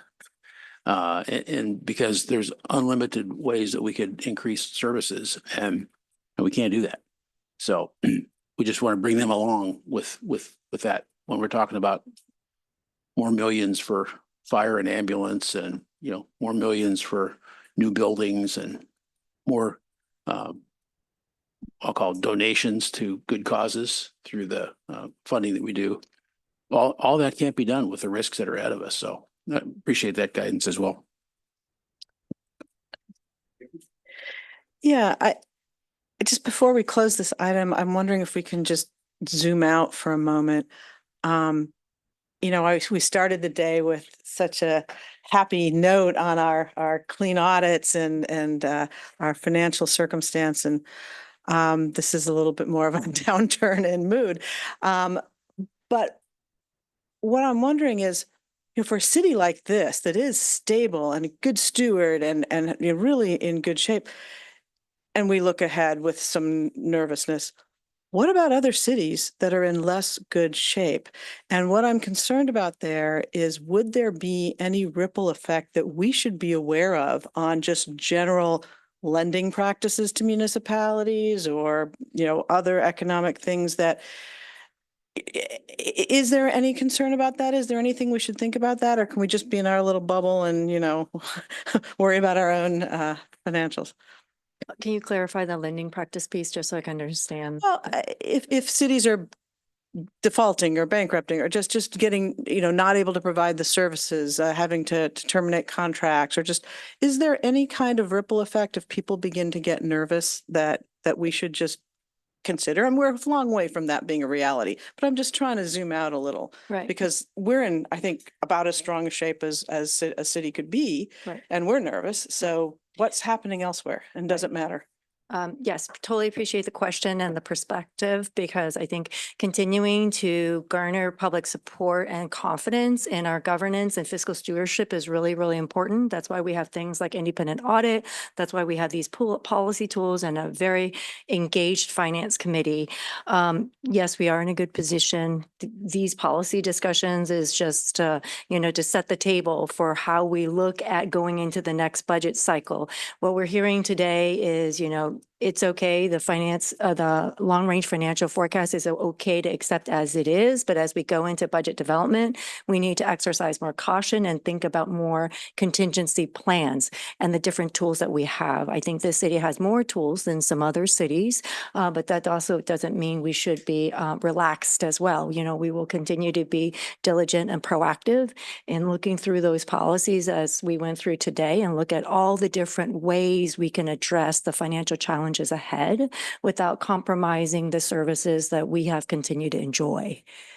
As to the second part of the question, which is what will happen should negative things happen to other agencies, the ripple effects, I think, you know, we continue to foster the trust and the transparency with our constituents, and continue to stay engaged and kind of demonstrate how we are being stewards of these dollars and how we are continuing to move forward, looking at all the different options, as mentioned today, and we'll continue to discuss in the next 6 months.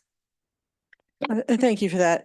We all know that moods affect markets, right? And the mood may shift. And so I just was curious about what impacts we could think about.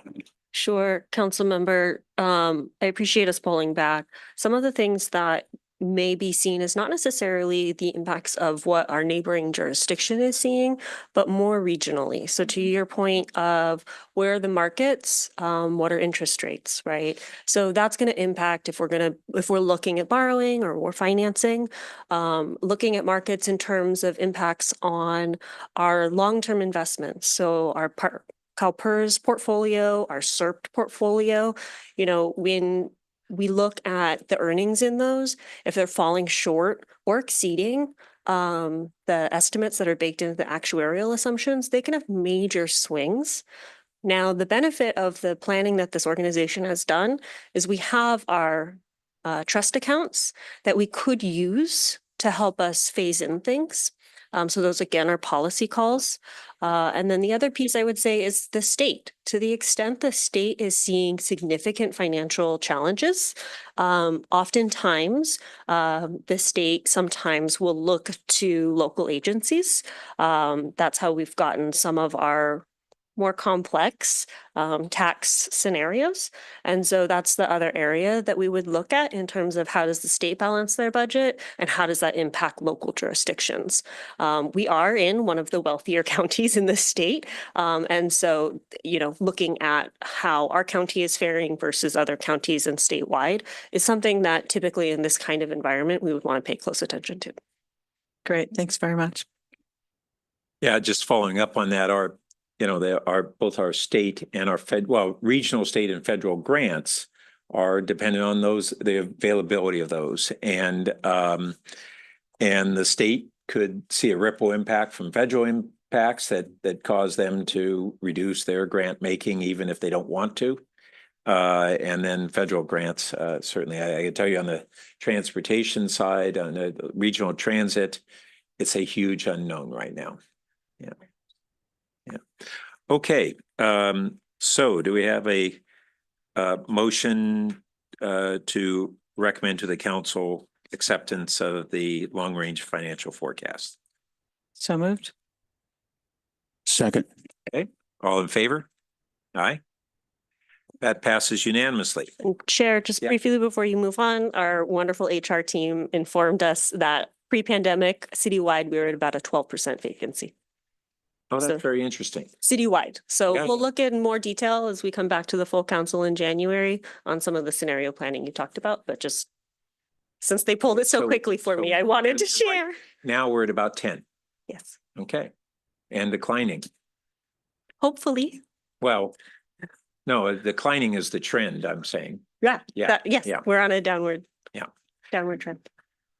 Okay. That takes us to our item number 3, which is discussion of the fiscal year 2026 preliminary utilities, financial forecasts, and rate projections.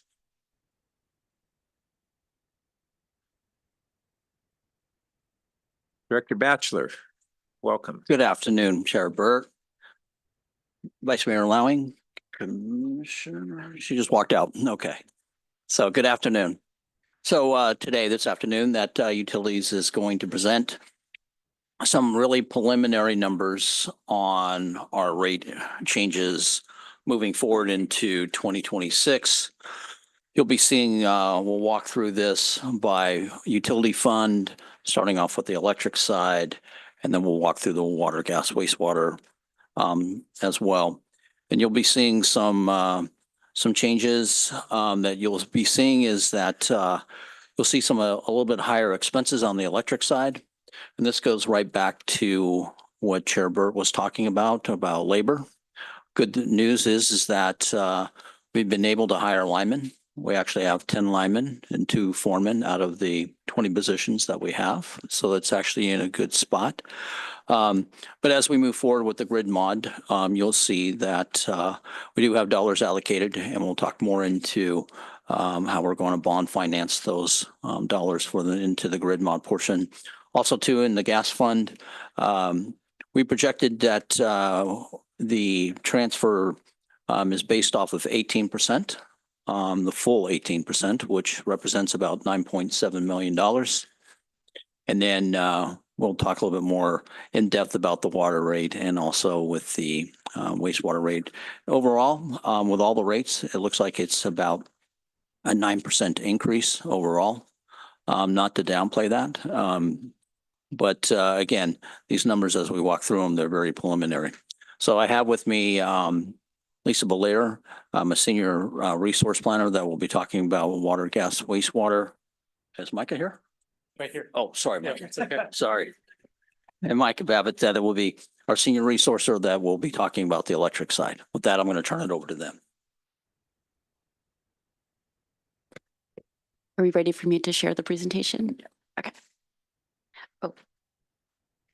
Someone else is sharing. That's fine. Thank you for sharing the presentation. Thank you, Dean, for those remarks, and thank you my name is Lisa Belair, Senior Resource Planner. Happy to be here today and look forward to, we're going to try to keep the presentation relatively brief. We're here to hear your guidance and questions and feedback so that we can use that information to prioritize our work as we go and prepare our comprehensive financial forecasts and bring those to you in the spring. So as Dean mentioned, these are preliminary initial forecasts to try to, and they're primarily based upon the year-end operations reserve balances and other reserve balances for fiscal year 2024 from accounting, as well as we updated some of the cost information as best as we could. And we also updated our load load forecasts. So with that information, we came up with these preliminary forecasts, and let me move to the next slide if possible. So this slide shows the number that Dean was mentioning there, the overall 9% in the red box at the bottom, which is a $36.60 increase on the whole utility bill for all the services listed: electric, gas, wastewater, water, refuse, stormwater, and also includes the utility user tax. So it's really the total utility bill. The projection for the utility bill in fiscal year 25 is that $402 level. So this would bring the total bill up to $438.60. The utilities have had a significant impact on their reserves over the past few years through managing through a set of unprecedented impacts, including the gas price spikes of 2023, the drought from 2021 through 2023, and the cool and wet weather patterns persisting in 2023. What the council has done over the last couple of years as it approved rate increases is approved a gradual path to restore those reserves to within guideline levels in certain utilities. And this proposal continues with that gradual approach to bring the reserves back within guideline ranges over the 5-year period. And our team is gonna get into details on each of the utilities as we go through. So I'm gonna move on to the next slide.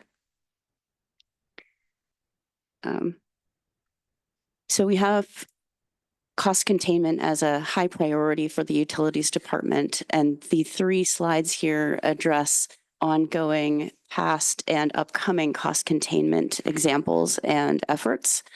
It contains quite a dense amount of information, and what I'm going to do is offer to answer any questions on that. If you have any, we can discuss those in detail. And for right now, I want to move on. If you could go to slide 7. And we'll. Thanks, Lisa. Yeah. So Mike Babbitt, Senior Resource Planner, focusing on the electric rates. So for our FY 2026 electric preliminary projection, we're presenting the same rate trajectory that we presented in the FY 2025 financial plan, which is 5% rate increases in each of the 5 years during the forecast period. The one major change that we made between last year and this year is that we had anticipated that we would go out for bond financing this fall. We finished the year in a better position than we expected to be in our capital expenditure plan for the grid mod. We realized that we weren't going to start incurring quite as much as we had thought. So the combination of those 2 things allowed us to delay the bond financing by 1 year. That will save us about $5 million in interest expense in FY 26. We'll still probably incur that cost over the life of the bond financing, but that's kind of the major change. One huge benefit of really the strong hydro year and our overall supply costs were being lower is that we were able to fully repay our hydroelectric stabilization reserve. So that reserve is now back at its target level, which really prevents or helps us manage that power market volatility. We intend to fully repay the electric special projects reserve, which we drew down also during COVID when we managed 0% rate increases. So after this fiscal year 25, we should kind of be fully paid back the reserves that we borrowed. But we're still planning on making this $300 million investment in modernizing our grid, rebuilding the entire distribution system. So that's really the driving force behind these 5% rate increases. I'll talk about this in a little bit later, but with all of these rate increases, we're still incredibly competitive. We're about half of the cost of PG&E, and we're competitive to most other POUs. Next slide, please. This is just our standard revenues and costs chart that we show. So if you zoom in on FY 2025, you'll see that our costs are well above our revenues. And that's because we're not bringing any money in from bond financing. It'll come in FY26. So we'll basically replenish the self-financing that we're doing in this year. And you'll also see over the 5-year period, 26 through 30, the grid modernization debt cost is assumed to start growing. So it'll start out at about $3 million in 2026 and grow to about $6 million per year later in the forecast period. Next slide, please. So we look at our supply and our distribution operations reserves. You can see in this chart that we ended FY24 basically right at the minimum, and then this our preliminary plan shows that we'll be within the range of reserve levels for this. Next slide, please. On the distribution side of things, because we delayed the bond financing, we'll drop below the minimum in FY25, but as soon as we issue the bond this time next year, that reserve will come back to within the range. So we should be in good shape in both of these reserves. Next slide, please. The final slide is just a comparison of our residential bill comparisons between PG&Es and neighboring CCAs and Santa Clara. We're about 40 to 50%. So these tables look at our effective rates after the 5% rate increase compared to PG&E's and Santa Clara's rates today. So those entities will likely increase their rates over the future. We've heard that PG&E is looking at a 10% rate increase per year over the next 5 years. Santa Clara just approved a 5% rate increase a couple weeks ago at their council that will go into effect in January. So that's not fully reflected here. So we'll remain very competitive. That's all I have on electric. And just council members, before I move forward or before staff moves forward, one of the things that Micah just talked about, I just want to connect the dots for you, is that we will draw down reserves, but once we do issue the debt, that will replenish the reserves. What enables that is a resolution that will be on your consent calendar for reimbursement of expenses. And so you'll see staff doing that. And what that does is similar to PSB, where we're starting to incur expenses now. We'll be able to reimburse ourselves with bond proceeds once we actually go forward with that issuance. So that's what that kind of consent item will be. I believe it's going on the 16th. Thanks, Micah. Back to you, Lisa. Next slide, please. Can go one more for the, yeah. Oh. Did you want to go by fund? Yeah, thank you. So let's go ahead and break these up. Questions on the electric fund. Vicki? Thank you. I just have one question, which is on the good news that we were able to delay that bond financing for a year. And we're still going to make our $300 million investment in grid mod. Why? Why were we able to hold off for the year? You said it was less expensive, I believe, than we are. Well, anyway, I'm just curious. Yeah, I think when we got deeper into conversations with the engineering team and really sharpened the pencil on what they were going to be spending this year, I think we realized that those numbers were going to be lower. It's going to take time to have design ready plans that we can work through all of the procurement items. A number of these items that we're purchasing are long lead items, so they'll take a couple of years to actually have them delivered and the full amount won't be due. So just a combination of taking a closer look. So sort of a timing thing in part with some of those long lead times. Yeah. Okay. Well, I have to take Dean, sorry.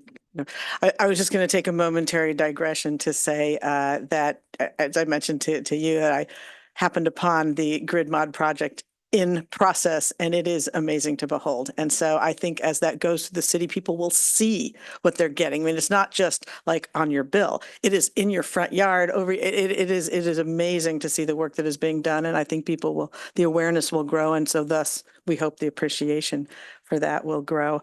And I had another question. Now I'm forgetting it because I got so excited about the grid modernization. Should I? Go ahead. Yeah. Interesting, you should mention the bill because I was wondering as you were presenting this, if at some point we ought to be breaking that out as a separate item on the utility bill so that they see the grid mod cost of the electricity, not just, oh, my electricity went up again.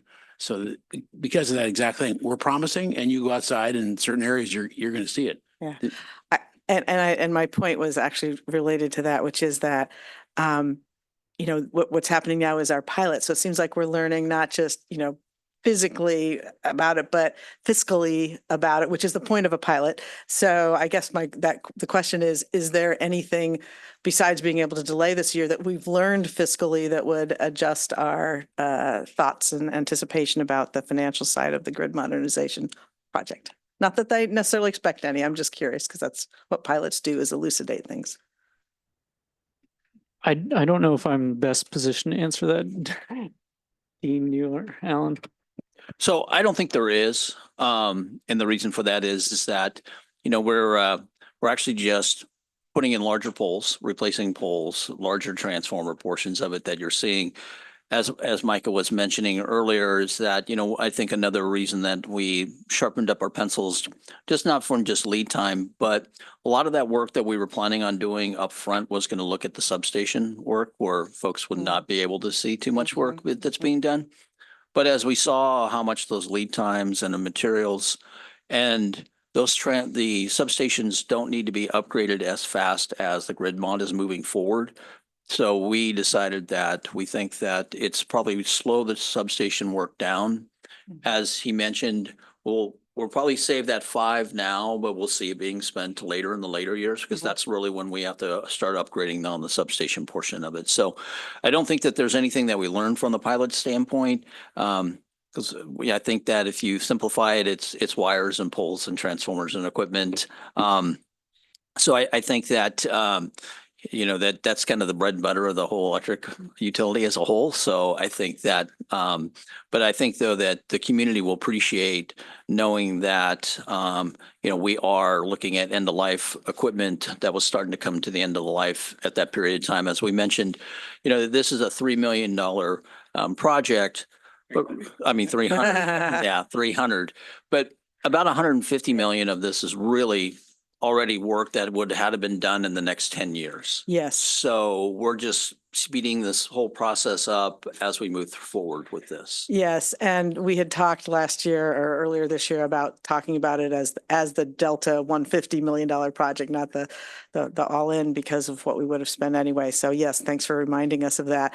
And also, I just have to say, having observed it in action, it's poles and transformers and wires and a whole lot of skilled labor. Incredible to see these guys up there and what they're doing. So, you know, kudos to the folks who are doing it and kudos to you because I know this is something you all are expert in and could anticipate the costs. So thank you.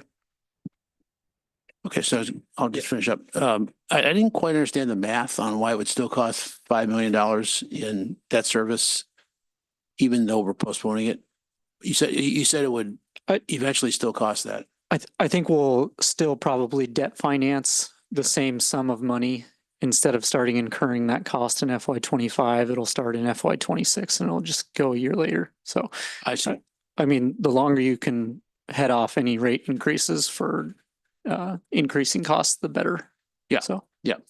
And then how good is your market intelligence on finally getting the competitors' information on percentages of increases? I would probably defer to our engineering team on that, but I don't. I think, Yeah, rates. I think that, you know, we do see that folks that are living in the PG&E territory portions of it, they do send out rate information just like we would do. And so we look at that. We know that those increases are coming from PG&E. We also know the CCNAs are going to be following along within that guideline of what PG&E is handing out. And now since we have somewhat of an expert that came from Santa Clara, has a little bit more of an insight for us and helps us out with what's going on with that. So I think that when we look at the electric portion of it, our intelligence is really strong. Good, because that's going to be really important presenting to the public on that. And to the extent that we have a brochure that we can wave up, here's what PG&E just sent out to their Menlo Park customers, and here's what you pay. That's good. No, that doesn't hurt the pain from the extra check, but it just addresses the reality of what this is, across the state, so to speak. Okay, thanks. Yeah, I just wanted to introduce myself, Alan Curatori, Chief Operating Officer. In former life, I used to work for Santa Clara, also listed as one of the comparable agencies. But it's a very strong point. We should be comparing and showing the value of Palo Alto to the surrounding agencies. And to a point, we're also putting together an option of showing where the bill goes and what that investment looks like. So the public and our customers understand where their money goes and what value it brings. So those are important metrics that we can bring. And as Director Batchelor mentioned, by doing this investment on our infrastructure now does inherently increase reliability. So as infrastructure ages, as things as boring as cross arms or poles or transformers age, we're now going to increasing reliability. And that's something that we'll be tracking in the future as well. So just following up on for some of that tracking, I really appreciate getting the residential comparisons, which, as you noted, were 50% below PG&E and really comparably below the CCAs. I had assumed incorrectly for a number of years that the CCAs were going to have lower rates than PG&E, and they really have come forward with greener electricity at comparable rates. Santa Clara is the only utility that has rates comparable to ours, actually slightly lower, but far less green, is my understanding. And they're behind the CCAs and behind us in terms of really the greening of their portfolio. So from the standpoint of costs and environmental values, there's nobody that compares with what we have, which goes into, we have the residential rate comparisons, but we don't have the commercial. And as we're looking at our economic development initiatives, this is something that way back, decades ago, the business community really was aware of. The competitive advantage of locating in Palo Alto. Santa Clara has massive numbers of server farms because they have both, for Silicon Valley, relatively cheap leases on commercial space and very low electricity rates. But this is something that I think we under promote. We aren't including it here. We don't focus on it, and I think we should. And this, I think, an important alignment between our economic development initiatives and our utilities. And then on the grid mod, first, Dean, is this really a pilot we're in or a first production phase? And maybe there's a little of each. We are learning certain things, but my understanding was it's just a stage rollout as opposed to a pilot trying to figure out what we're going to do. Yeah, I think that maybe the confusion might be a little bit is around the pilot portion of it was around the fiber. Yeah.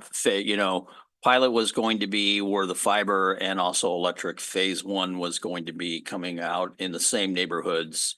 And then we were going to build out, as council gave us direction, was to spend the monies that we had in reserves and stop. And then we would do an evaluation and see how the take rate was going to be. So I think that fiber was the pilot phase and electric is really the starting point where we're actually starting. Well, that was my next question, was on the fiber, and I'm sure we'll have another opportunity to discuss that. But I did want to understand how that synergy is going on that rollout. So the synergy, I think, is going really well, and the reason for that is that as we're building the overhead section, because as all of you know, is that the idea was to build out the overhead first. It's the most easiest, and then what we call make ready of the pole. So the fiber is actually being make readied. So what they do is they really run this. There's a strand that goes below the power lines.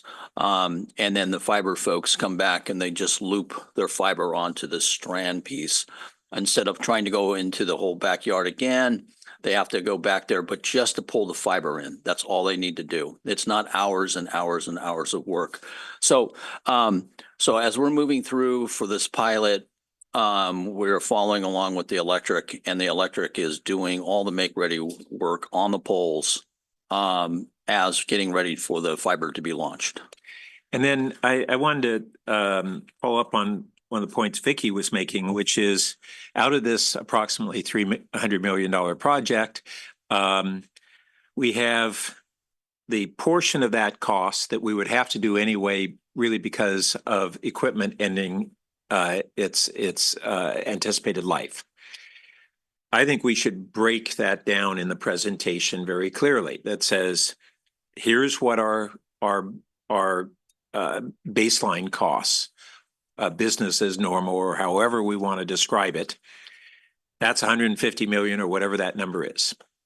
Here's the additional cost for our grid mod.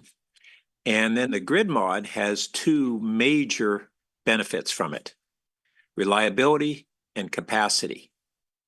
And as you pointed out previously, we had been talking about it as needed for capacity for electrification, but it's also hitting this very important issue of reliability, which is an issue that's even more important because we're electrifying and we're asking people to give up gas and rely more on electricity. And therefore, we need to provide that better reliability. And this investment does both things. And just put it out there clearly and simply to the public that here's the base of what we would have to do.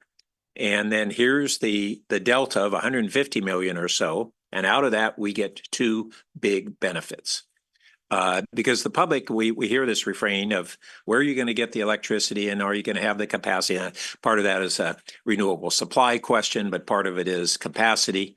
And I think it's really, there's a compelling story and an important story to just convey to our ratepayers. On the substation side, we've had some update on that. We're looking at not only substation upgrades, but potentially co-locating a certain amount of storage at some of the substation sites. So is that now part of the plan? And that, once again, to what degree does that address the reliability and resiliency need? I think that part is actually towards the end of the rebuilding of the substations. Substations need to be rebuilt first, but they have the capacity that where we can actually then look at ways of bringing in some type of extra reliability, as you mentioned, bringing in battery sources that will be able to then do that. But that's not going to happen until probably after the whole grid mod is actually up and running and all the undergrounding sections, and we're working on that. So it's going to come into probably year 7, year 8 of the rebuild of this grid mod. Okay, well, I'll be interested in having a deeper discussion on that another time.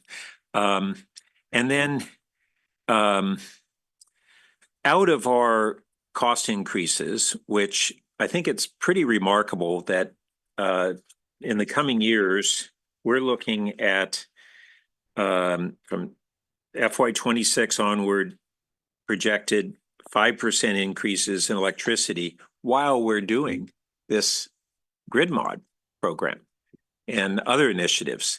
I think that that's a lot less impact. I mean, we would have how much how much of that increase is attributable to the grid mod? I think you might have estimated that previously. I'm forgetting. I would, as a ballpark, just say around 60%. We've also been generating a substantial amount of revenue from our wholesale electric portfolio, renewable energy credits, resource adequacy. We're forecasting that those revenues will start to fall off, so we're having to raise our rates to make up for that lost revenue. So I think that's pretty remarkable that we're doing it at basically outside the grid mod, we have low single digits of increase. And then we also have increases in what we're paying for transmission. And most of that is PG&E and the other big utilities investment in fire prevention and the liabilities that they have from catastrophic fires, wildfires. How much is that hitting us when those transmission cost increases? What portion of our increase is attributable to that?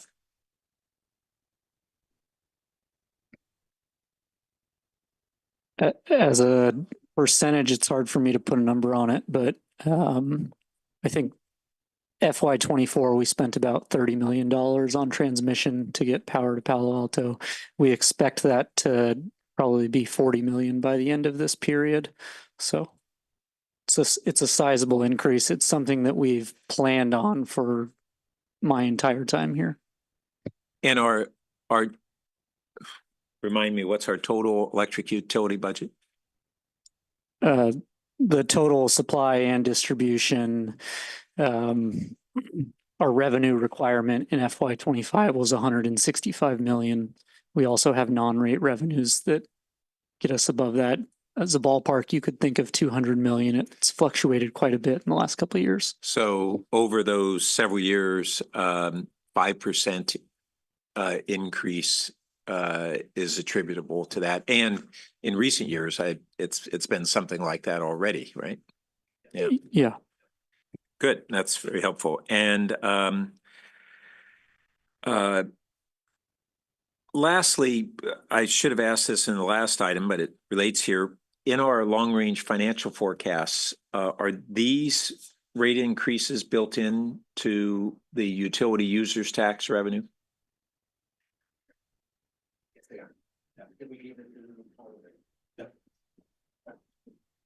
Let me confirm. We and think get so. back to you. Okay. All right. Thank you.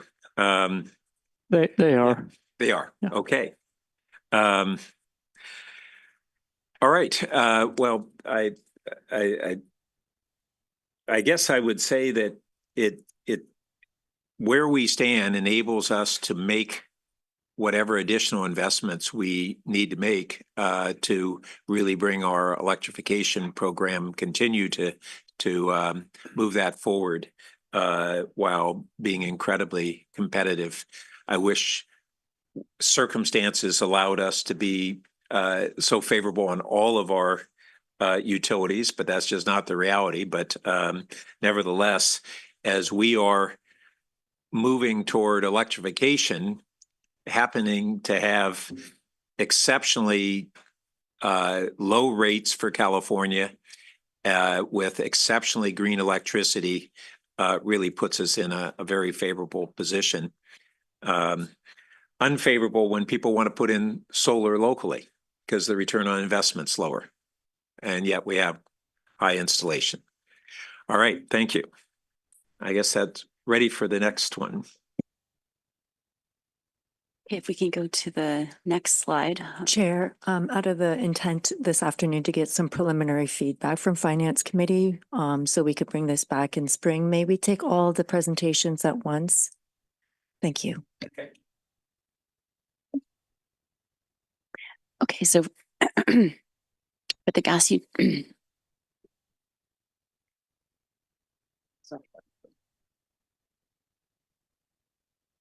gas utility, the preliminary projection is a 6% overall rate increase, and this is due to a 10% distribution rate increase. And And then 6% increases each year after that. This is similar to our forecast from last year. However, you notice that it was a 5% forecast last year. And the primary reason for this is that our gas sales were lower than we had forecasted. And additionally, we had some higher operating costs.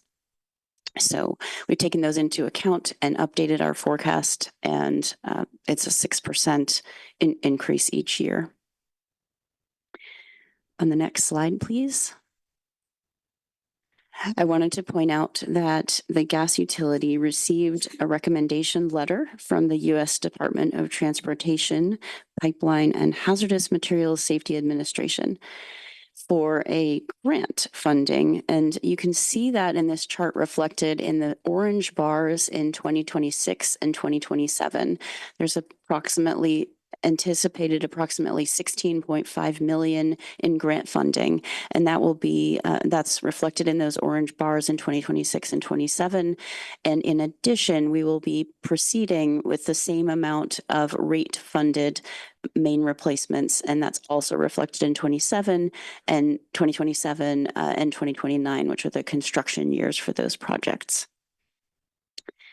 Next slide, please. The operations reserve did drop below the guideline range in 2024. We had anticipated this. It looks similar to our forecast from last year. However, it did drop a little lower than we thought, below the risk assessment level.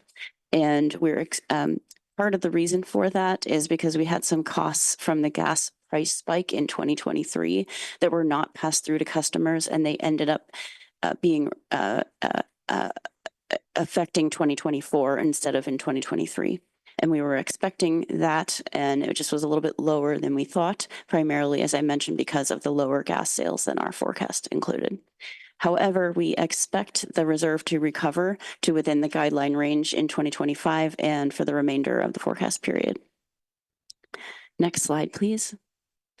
The CIP reserve for the gas utility is currently, we've used all the funds in that reserve, and for many years we have wanted to bring that level back up to within the guideline range.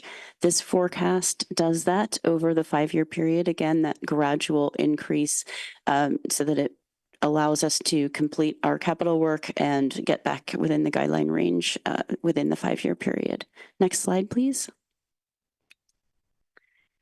For our gas bill comparisons, I wanted to note here that we are working on conducting a cost of service study, and we will be back in the spring with a complete study. That's not yet ready to show you, but we hope to have it ready in the spring. Our residential bill comparisons show that we are on an annual basis, 12% lower than PG&E.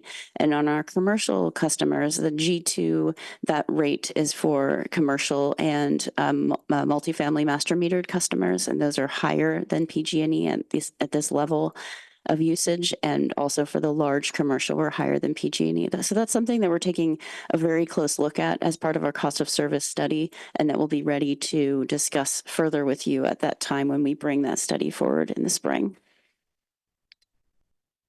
So that's all the slides for gas. Shall I continue to go over water and wastewater? Yes, okay. For water, the preliminary initial projection is for a 14% overall rate increase. This is higher than we were projecting last year. If you'll recall, last year, the Finance Committee really wanted to have a lower than 10% increase in water each year. And so at that time, we had projected a 17% distribution increase in 2026. Based upon how things ended at the end of the year, our operating costs were higher than we expected. And we are now recommending preliminarily a 26% distribution increase. And that is what's causing the overall rate increase of 14%. In 2026, the commodity rate is projected to remain flat that is uncertain and could change depending on the region's water use and other factors, costs that our water supplier, San Francisco Public Utilities Commission, is facing. However, that's what is included in this forecast. And then you can see on the slide that in the subsequent years, we've used the rate increases from our water supplier's latest projections in each of the subsequent years. I wanted to note that this utility had about 25 million in reserves and has steadily and purposefully used those reserves over the last 3 to 4 years to weather the drought by keeping our distribution rate increases low, keeping our rates below costs, and using those reserves funds every single year to mitigate the rate impacts on customers. We're actually continuing to do that. And this projection includes the use of 5.4 million more of reserves in fiscal year 2026, together with this rate increase to raise $7.5 million in 2026. Additionally, this projection defers 2 tanks that had been included in the budget from 2027 and 2028, and it defers those 2 years to 2029 and 2030. So that's something we wanted to bring to your attention. And what that would do is it kind of reduces this rate trajectory from what would have been needed of 14% in 2026, and then something more like 17% in 2027 and 20% in 2028. So staff is trying to look for ways to make the rate trajectory closer to that lower level that the Finance Committee wanted to see in the spring. And so we wanted to hear your feedback on that. Next slide. This chart shows the costs and revenues for the water utility. And you can see in the orange bars, the CIP costs going forward. Operations is in the green, then the water supply costs for what we're paying for our water in the blue. Next slide, please.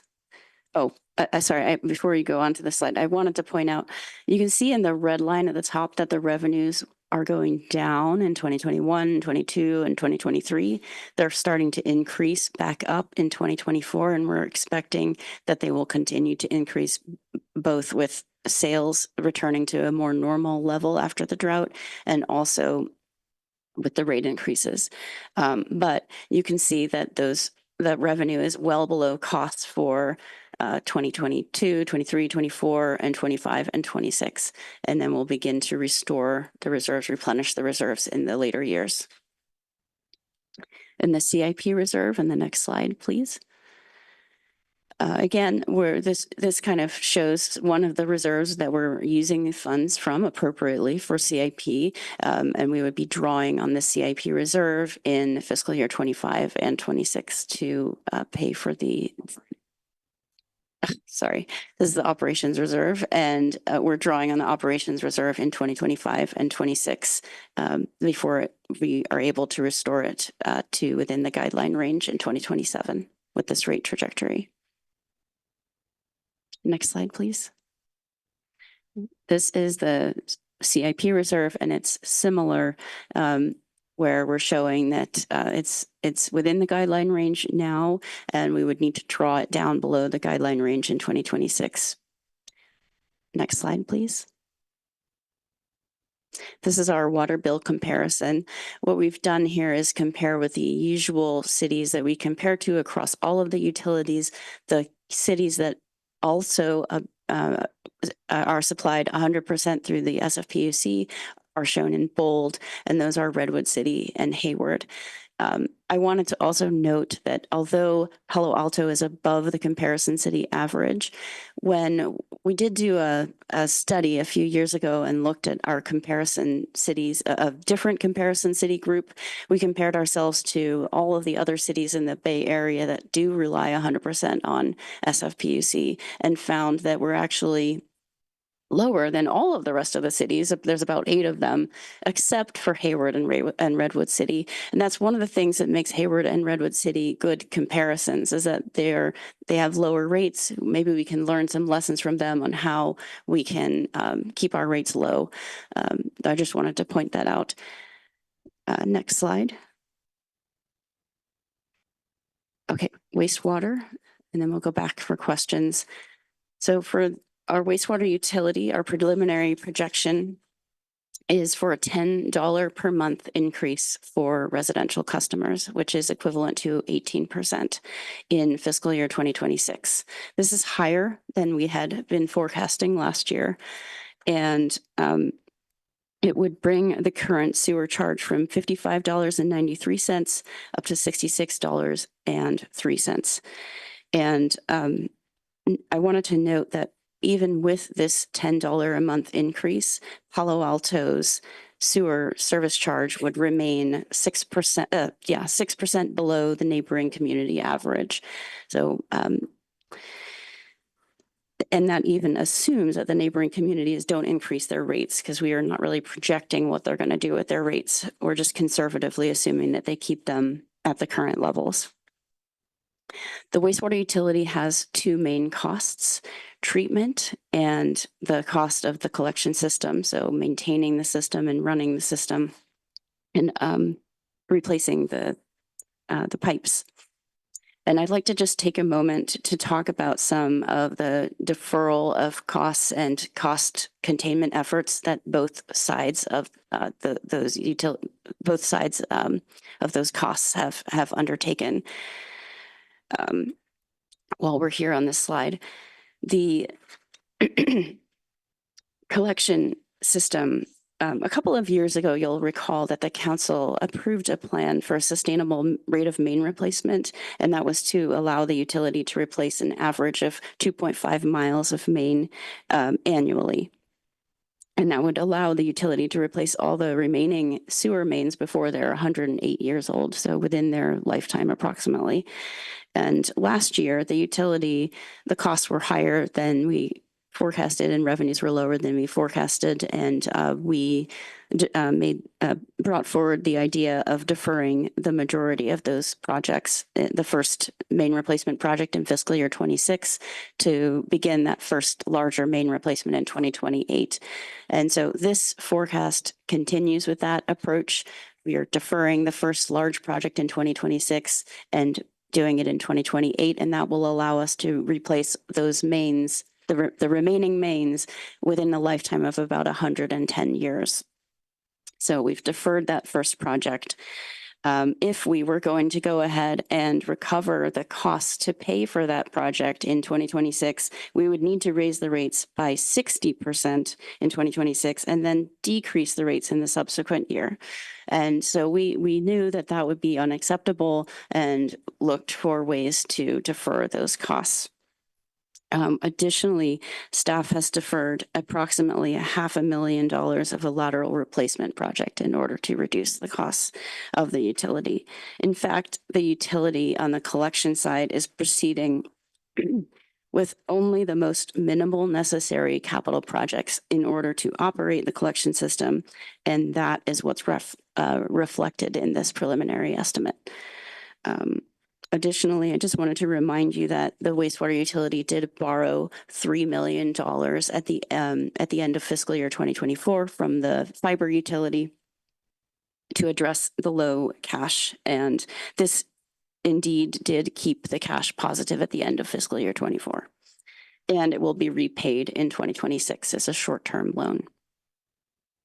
On the treatment plant side, the treatment plant has taken many actions that are also reflected in this projection to keep rates low.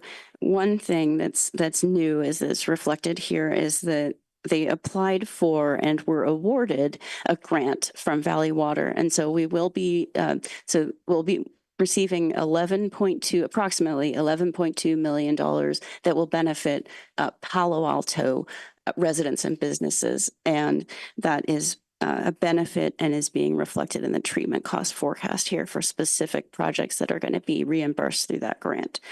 Additionally, the treatment plant has received low interest loans from the state revolving fund for the secondary treatment project, which is lowering the costs, and has deferred capital work for many years.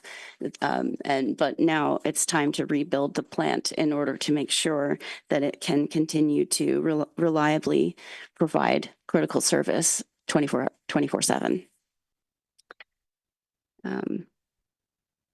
Now, treatment operations costs are coming in close to the treatment plant's budget, but however, Palo Alto's relative proportion of those costs did increase last year. And so what we're doing is, as part of this preliminary projection, is that we're taking that into account in the future and improving the way that we forecast so that we can better prepare the fund for if our relative proportion of the costs does increase.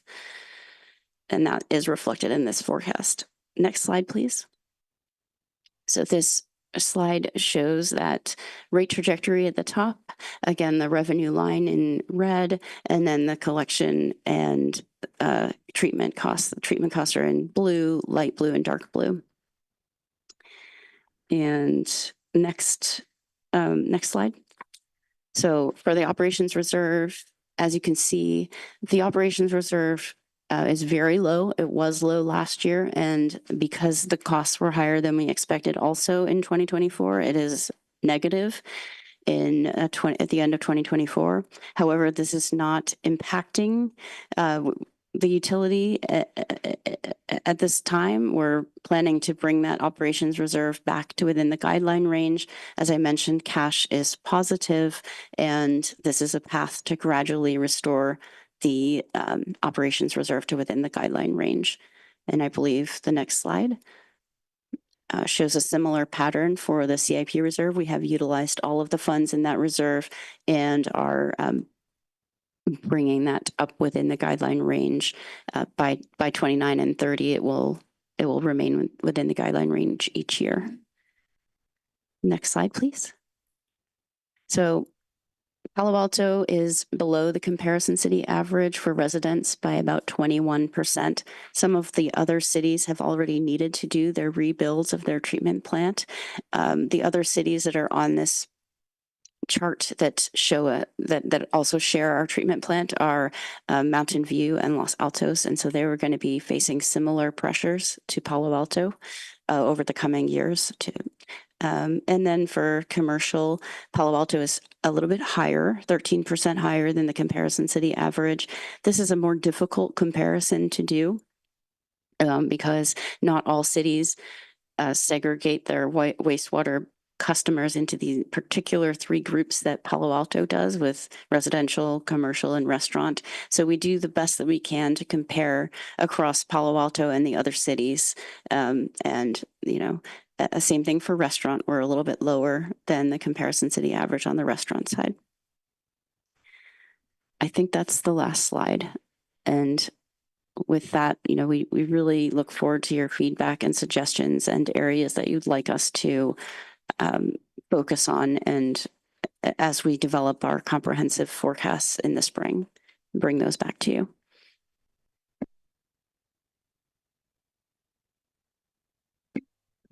Okay. So do we have questions and comments on gas and water and wastewater? Ed? Yeah, I wanted to ask an overall question because it solves a lot of problems, but I think we all should just ask it every so often are the reserves correct? You know, we have these policies in place. It looked like, for example, the CIP reserve for gas has been below for many, many years, and we didn't hit a crisis yet. And I presume we have backups to that if we do hit a crisis. So it's a question of, are there any of these, I'm asking staff this question, are there any of these where we should look at evaluating what the right reserve is, which obviously means that we can lower the rates? I think that's good feedback to look at our reserve policies and look at whether we have the right guideline ranges. Certainly we can look at that. You're right. In the gas utility, it's been something where we tried to bring that CIP reserve up to the guideline range in the past, and we did not have the funding to do that. So, and then more recently with the price spike and all the different pressures on the gas utility, we haven't been able to replenish that reserve. Yeah, because from a resident's point of view, they're giving us money to go and invest, as opposed to money that we need to spend right now. That's just going to be the mentality there. So we need reserves, and we have to get guidance on what the right ones are. Also, I just want to see what you have in terms of forecast for population growth as we go towards 2030.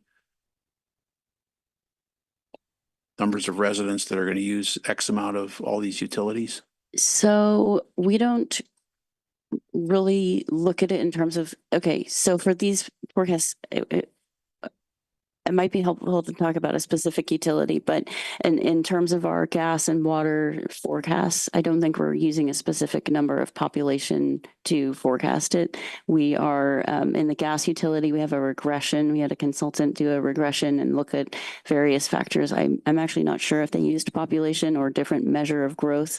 And then for water, we're using something that's a little bit more simple and is based on our recent years of our best guess of our sort of normal year of water use. You know, in terms of supply, to be simplistic about it, it's better to have more people that are buying more gas and more water, but there's other factors that have to go into it. Well, can I jump in there? Since our new construction is all electric, we're not going to have that increase in gas, but we will on the electric. And on the water, not so much so, because it's multifamily, which is far lower water use without the landscaping. So I'm interested in whether we are or not projecting those demographic changes, because they're anticipated to be significant. Right.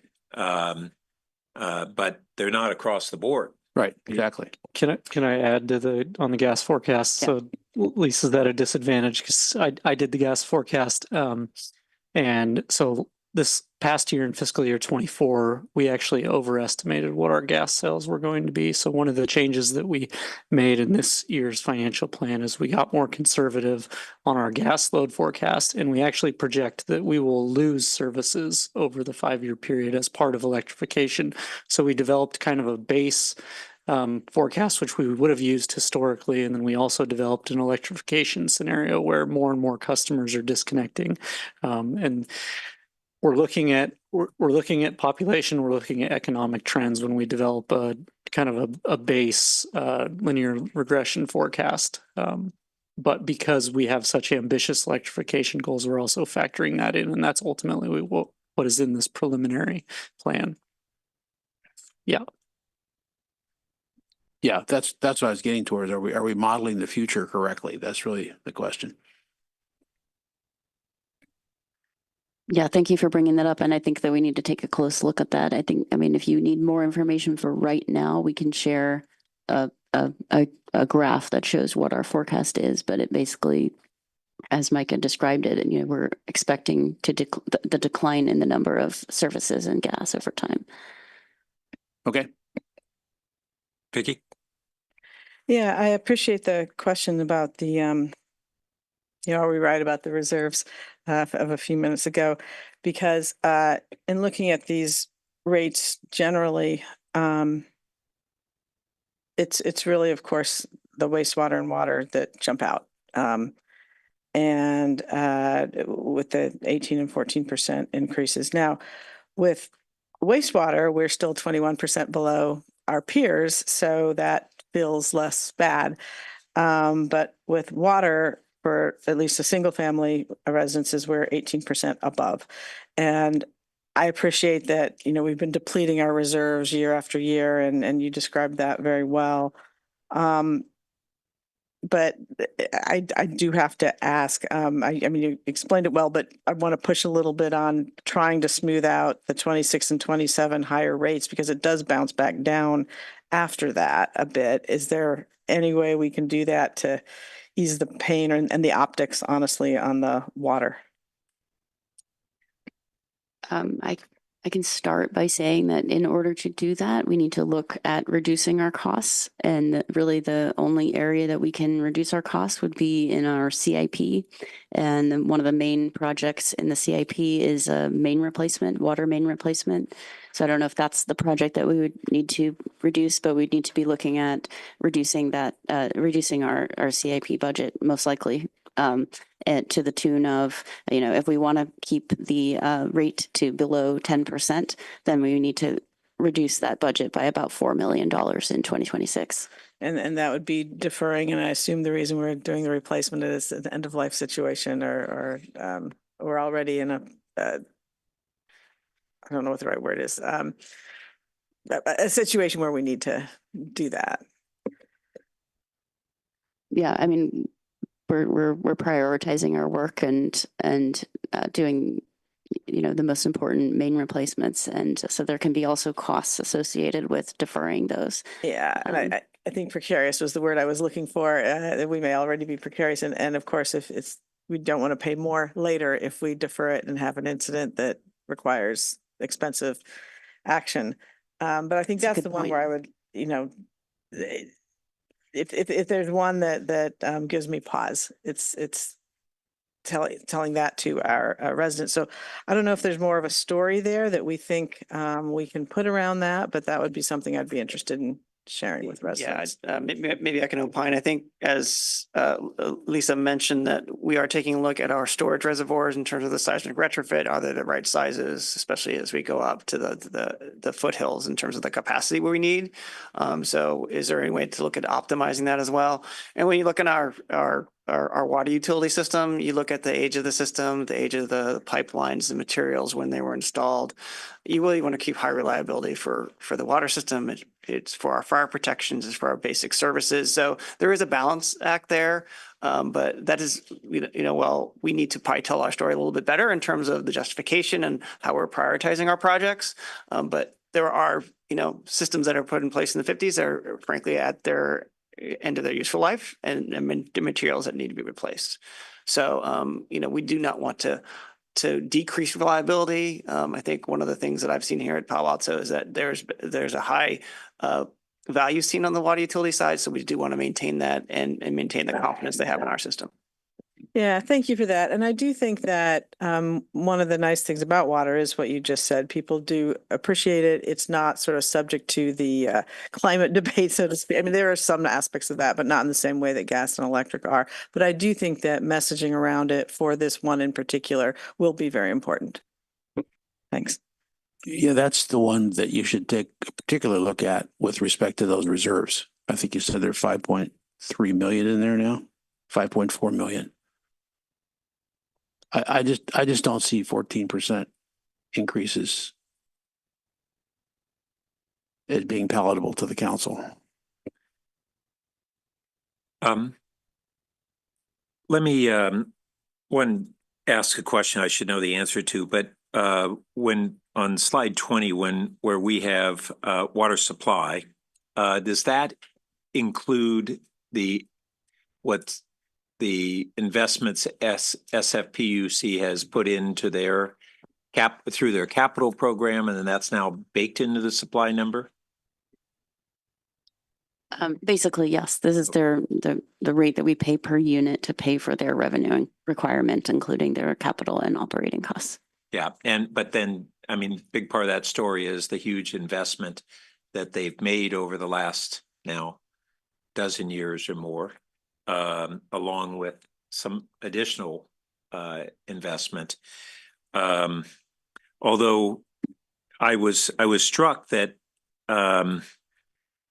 going forward, our capital costs are what are really causing the biggest increase in our rates, less the SFPUC.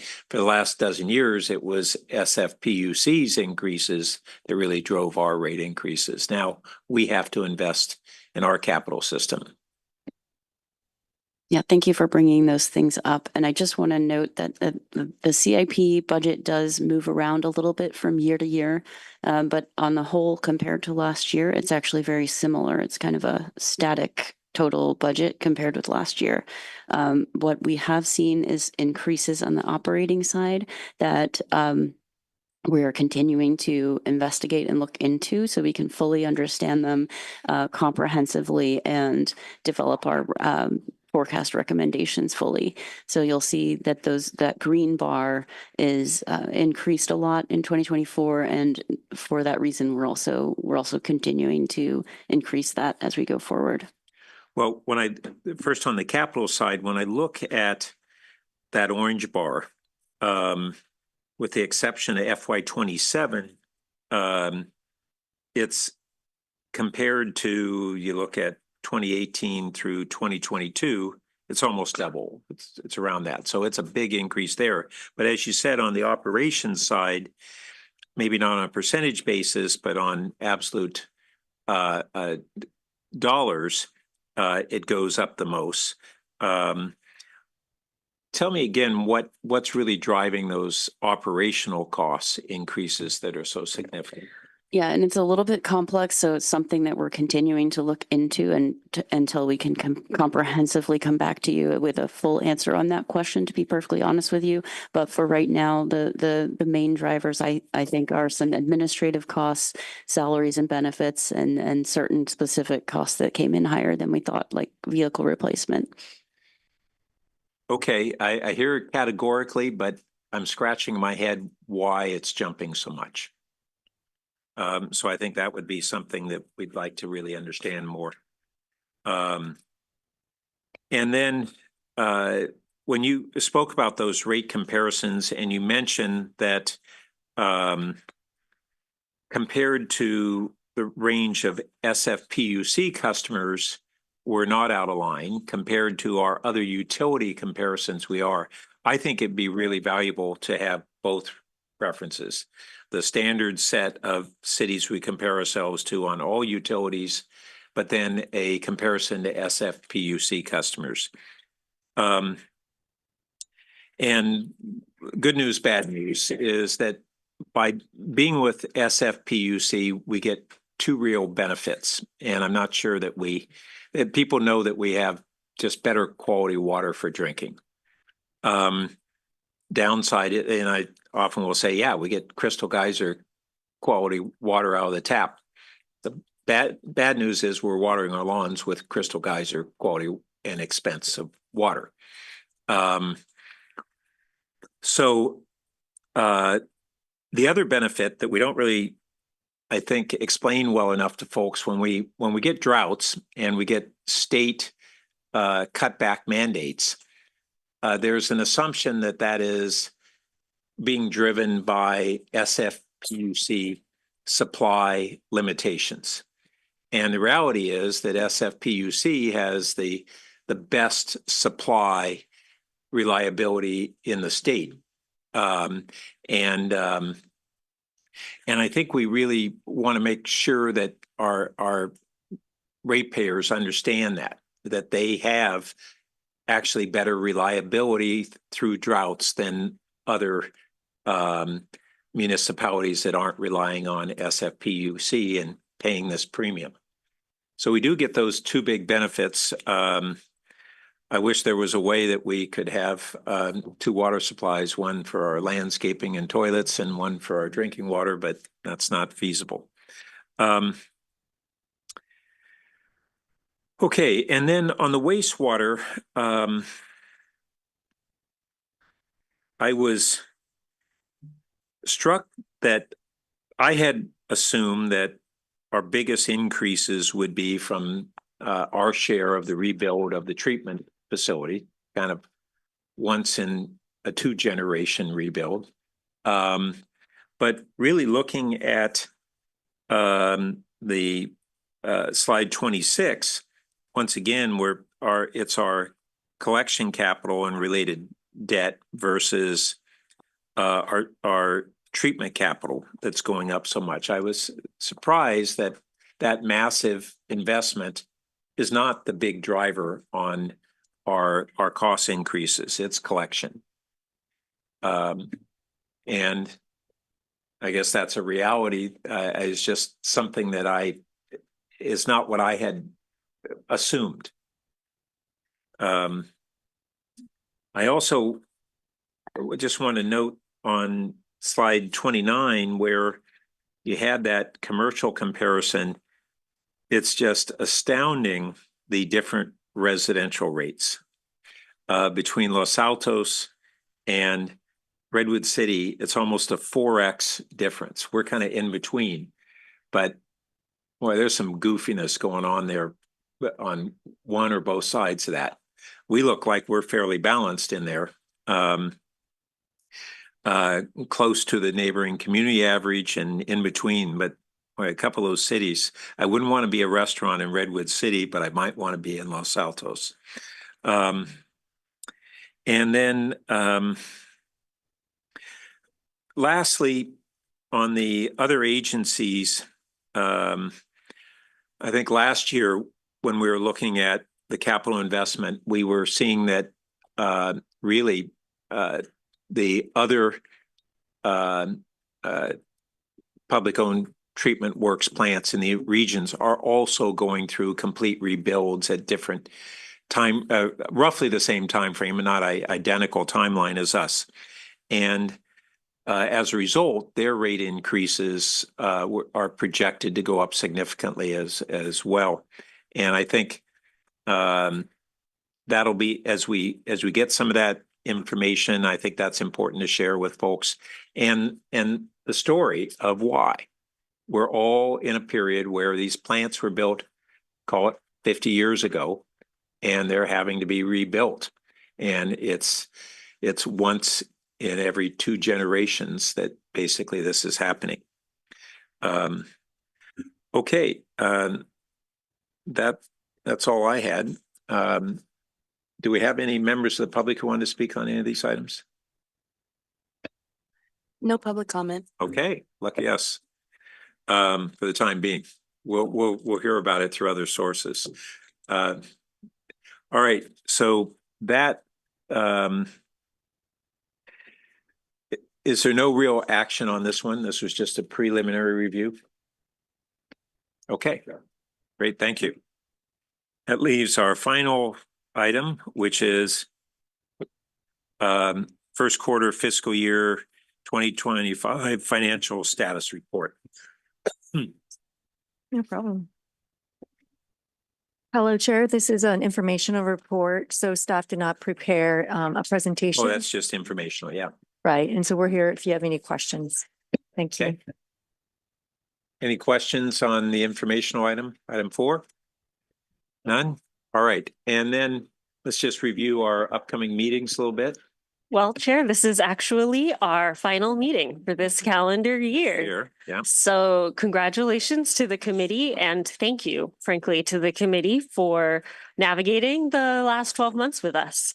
So really appreciate your work and moving through all of the issues with staff over the last year.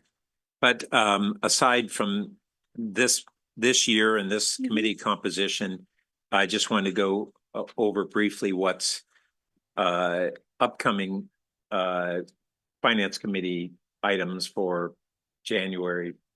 So and stuff. sure, there's not scheduled any committee meetings in January as the council will move through their reorganization in the beginning of January. So typically the committee will resume meetings in February, with the first meeting being scheduled typically in this year, it would be actually February 4th. In terms of the work plan for the committee, there are the standing agenda items like bringing forward the additional refined rate forecasts, as well as moving through the budget process. As the Chief Financial Officer alluded to, we've also got some fee studies that are expected to come. We will review the work plan in greater detail for committees as part of the council retreat on January 25th, pending all the other necessary steps to get ourselves there. Okay, thank you. Thank you, Chair. Thank Yep. you, everybody. Thanks so much.